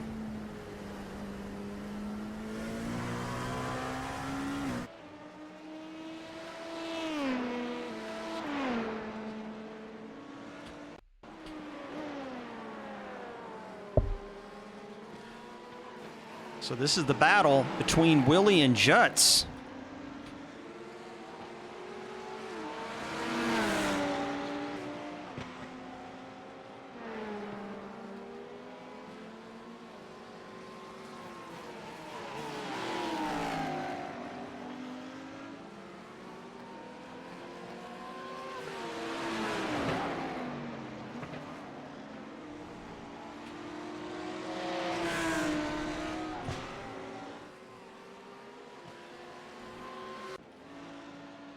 This battle's still going between these two, man. This is some banging stuff right here.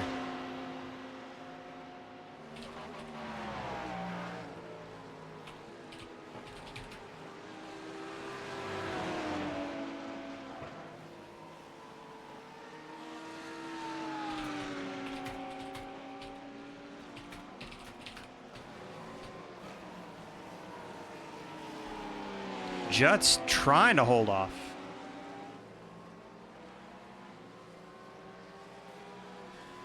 Inside the last 2 minutes.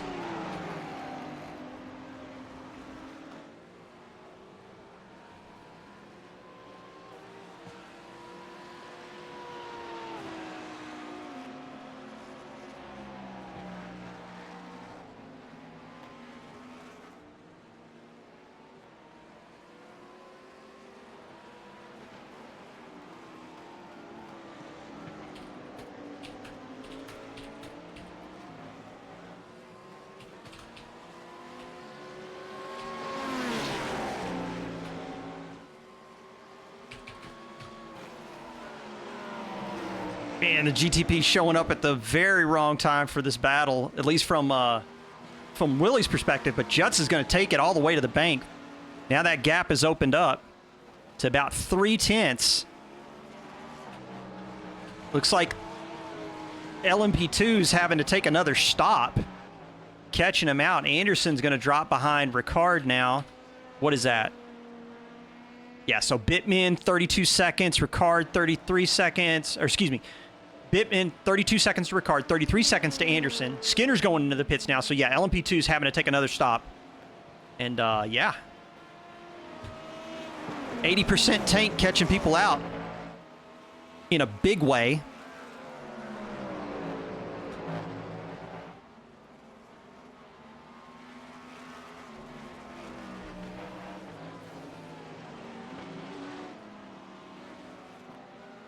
And this man right here had his foot down at the start of the race. Andrew Rosa for AZR just dominating this. Comes across the line after lap 40 and, 41. AZR on top in GTP. Congrats to Andre Rosa. Did he finish with a 28.6? Finishes with a 28.65 for fastest lap of the race on the last lap. What a banger. And there goes Alex Witt across the line taking second. Daniel Carvalho with AZR looking slotted in for third. That looks like a big finish for him. Where's Bittman at? Bittman just now going into the heel. So we got Bittman.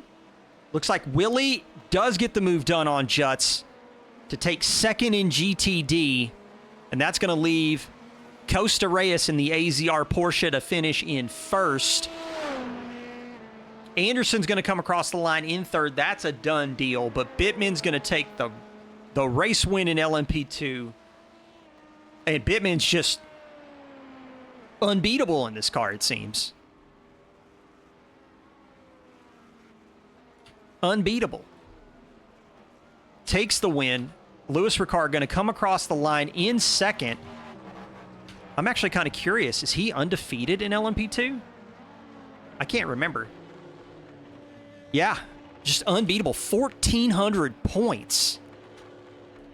That is nuts. Bittman cutting some donuts. Big race win for him. Where's Andre Rosa? Taking the AZR Cadillac around on the cool down lap. What a race finish for him. And this man right here, another dominating run for Guilherme Costa Reyes. For AZR in the Porsche, another race win for Costa Reyes. What a huge finish for him. That is going to be another first place finish. He's got 4 on the season. Big results. Big results for these guys. Interviews? We can do interviews. I'm fine with that. Let me move around real quick, Doolin. Give me a sec. If anybody wants to jump into the iRacing VC, and I will pull you down into... I will try and see if I can figure this out. Hold tight. Actually, if you'll just jump into where it says Team Voice Channels, if you'll hit the button that says Click to Create, jump in a Click to Create channel, and I'll jump in with you, and we'll have a conversation. Does that sound okay?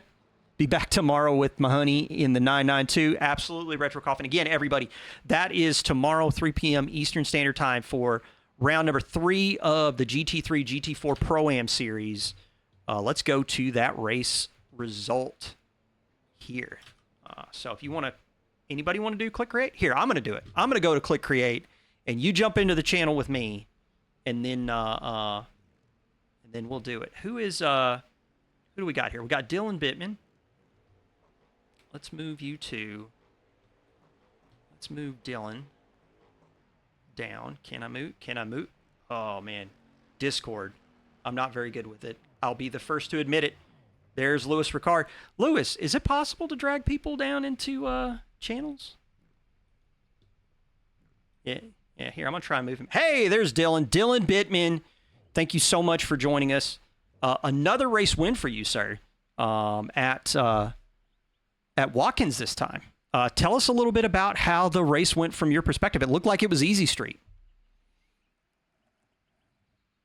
Is the wrong word. It was tactical because at the beginning I was quite pushing because I love this track and car combo. It's super nice. I won the 6-hour race in 4th split with my teammate, so we have a very good setup. And I realized after 15 minutes it will be very close with the fuel to do a double stop. Yep. So from that moment on, I was just fuel saving as much as I could. And it worked out. I crossed the line with, I think it was 0.4 or 0.5. All right. So big strategy worked out for you in the end. So with 5 rounds over, see here, where are we going? We're going to Canadian Tire Motorsport Park, which I believe is going to be a pretty challenging experience for just about everybody. I mean, that is like a Mid-Ohio caliber kind of track, especially for multi-class racing. What's your experience with the LMP2 at Mosport? I raced one IMSA fix this week and nothing else. All right. Well, again, keeping the winning streak alive for a 5th round. Do you think you can close this season out with a clean sweep? I wouldn't say that because Lewis is catching up more and more. This track it was a bit more a big gap because of strategy, and this track is really, really good for me. I have really high pace on this track. But there are coming some tracks that I'm not on the same level, like this track or Daytona or Sebring. So it will be quite challenging to keep it up, but I will try my best, and we'll see how the season goes. Understood, sir. Thank you very much for stopping by. Again, good luck to you with the rest of the season. 5 in a row. Congrats. That's a big achievement. And we'll see you. We'll see you next time at Canadian Motorsport Park, sir. Of course. Thank you very much. See you. All right, so let's take a look in the LMP2. So we talked with Dylan. Lewis, while we're figuring out who else we're going to pull down here, why don't you tell me about your race? What was the tire deg situation that you were talking about during the race? Did that come to pass? Were you dealing with tire degradation in a pretty bad way? Yes, my front left is non-existent. I'm looking at it now. I had 11% left on my front left across the line. I, from the start of the race, decided I'm just going to do the 2-stop. I figured out it was going to be a 2, so I was just pushing the entire time. But I did do it on a different setup with a bit better tire wear. So what happened was, like, the first half of the stint, I was like the same pace as Bittman, but the moment the tire wear kicked in, I would just fall back. Yeah, I thought with the track temperatures, the way that they were going to be, tire degradation was going to be a big deal. The 2-stopper hitting the LMP2 seemed to catch a couple of people out. I'm looking at chat right now, and it seems like a few people weren't expecting that. Was that something that you kind of already had figured out? I'd figured it out in my fuel calculations before the race. I'm like, I'm going to be 10 litres short here if I do this fuel liter. So I was either tempted to take a lesser, like do shorter stints and have 3 full stints, or do 2 full and a wee splash, and I went for the wee splash. And I was a bit concerned when I came out just ahead of Anderson, and I didn't think he was going to have to pit for the fuel until I saw he just fell back, obviously trying to save fuel, and then came into the pits. Obviously, he wasn't expecting it as much as I was. Yeah. Understood, sir. Well, I mean, second for you again to Dylan. Dylan's saying he can't carry another 5 rounds guaranteed. What tracks are you looking to try and make a play for? Because we know you're not going to be here for Canadian Motorsport. So what of the remaining rounds is the one where you're going to really try and take the fight to Dylan? I feel my best is Virginia. I love that track. I think that's probably will be my best track. I feel like it'll be there, where I'll be closest to Bitman. Gotcha. Well, that is going to be that's going to be interesting. I'm really looking forward to seeing you take the fight to Dylan. And but yeah, man, another second place finish, man. You've been doing a real good showing, and you had the pace on Ando, which I thought you felt like you were really going to struggle with, but it looks like you had it sorted, and it looks like there was really not that much in the way of pressure. There was a bit of pressure at the start. Oh yeah, I was a bit I thought he just messed up his quality and was gonna like come steaming past me in the first few laps, but it seemed it wasn't that big of an advantage. Yeah, it seemed it was just one or two corners I would Yeah. pull away from him, and the rest he'd stay with me. Understood, sir. Understood. Well, I'm going to go ahead and I'm going to take a peek and see if I can find someone else to pull down here to talk to. Although, actually, it looks like everybody else is pretty much muted. I'm going to pull down Adam and congratulate him on what looks like a second-place finish in GTD real quick. Let me grab Adam down here. Hello, I sir. heard he was fighting hard for that P2. Yeah, he was. So tell us, Adam, a P2 finish here at Watkins Glen in the Lambo. Congratulations, sir. Tell me how the race went. Beginning crappy, middle lonely, and very exciting. Yeah. So getting up to speed with the Lambo this season, it looked like you definitely had some struggles at Laguna. It felt like the last half of this race in particular, you were starting to come to grips with this. Is the Lambo a bit of a learning curve? Yeah. Yeah, for me it is. Mhm. Especially since I haven't been in it or practiced or done anything in the last, 6 weeks? Yeah. Good deal, man. Good deal. So a second place finish here at Watkins Glen. We got Canadian Motorsport Park coming up next. What's your experience level at Canada? 0. Well, you're going to have to get with it, sir. That Lambo's not going to drive itself around that track. But seriously, Adam, congratulations on a second place finish. I know that was a matter of survival for the most part, but congratulations all the same, because you can definitely catch some good points by just keeping your head down, driving forward, and doing your best. And yeah, I think congratulations are in order for that, sir. Well, thank you. All right, boys. Well, I'm going to jump into the commentary VC to get ready to close the channel out. Thank you for coming by to say hello. So I will catch you guys in a minute after the stream goes off. Ladies and gentlemen, thank you so much for being here with us for round 5. Andre Rosa, big finish for him in GTP. Alex Witt coming away with a second place finish. Ethan Hamlet, the DNF, I think is going to hurt. But I'm really excited to see what folks come up with at Canadian Tire Motorsport Park. Dylan Bittman, the winning streak just keeps going. This guy cannot be beat in the LMP2. But he seems to think that he's got some weaknesses in the remaining rounds of the Box3 SIMSA multi-class series. But we'll have to wait and see. I'm anxious to see if Ando, Lewis, might even see if we can get Jarrett Skinner up in there to mix it up a little bit. Gian Cardosa and B Fife talking about how intense the battle was in GTB, and that was intense. That was probably the closest action we had for the majority of the race. Guilherme Reyes with another win in GTD. Big finish for the AZR boys, pretty much across the board. Big results for AZR. So the Portuguese-Spanish team, really making some moves, scoring some good points here. Let's take a peek.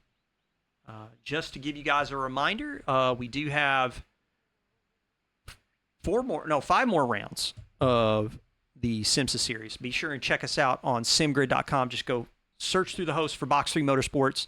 Sign up if you're interested in doing some iRacing multi-class racing again. Round 6 will be back on December 30th, right before the turn of the new year at Canadian Tire Motorsport Park. And then we are in Miami January 13th at Homestead. 2 courses that are going to be particularly challenging in the multi-class, but I'm personally looking forward to it. and I hope you are as well. Again, tomorrow, 3 p.m. Eastern, GT3, GT4 Pro-Am Series going to kick off with round number 3 here at Watkins, Glen in Assetto Corsa Competizione. Hoping to see a good showing for that race. And, yeah, that's some pretty good action in store for the rest of the weekend. Yeah, on the SimGrid page, we do have the casual series up and running. We've got the Radicals, we've got the Miatas, we've got the Street Stocks. Be sure and check them all out. The Radicals did get started. I believe the Miatas will be back either today or tomorrow, I think. But yeah, some good quality racing from here at Box 3. Let's go ahead and switch over and do the closeout. Do want to do a quick reminder. So the track cut with Killian Cornerly, apparently Retro did let me know that that's just a slowdown penalty in iRacing, which I did not know, because I know that there are certain corners you're not allowed to cut like that. So I didn't know, so I learned. So yeah, I didn't even understand that you were allowed to just take a slowdown there. That's kind of crazy. But all the same, that sort of thing. That's just a normal peculiarity from sim to sim. They all have it. ACC has them. iRacing has them. But yeah, so we're closing out here at Watkins Glen. Cut gave him a 15-second stop go. Oh, interesting. See, I didn't know that. Dolan, thank you very much for the information on that. It's just another one of those things that I'm not really kind of sure about. This is an area where my inexperience with iRacing calling these races is I'm learning more and more each round, which is I think a good thing. ACC definitely an area where I've got more expertise, but I do enjoy doing the iRacing stuff, and I do enjoy the SIMSA season. And yeah. Anyway, I'm gonna cut it here, and hope to see you all with us for the next round 6 at Canadian Tire Motorsport Park. Be sure and check us out tomorrow for ACC racing here at Watkins Glen, 3 p.m. Eastern. I'm Whelpcakes. This is Box 3, SIMSA Season 1. Round 5's in the books. We'll see you at round 6. Take it easy, everybody.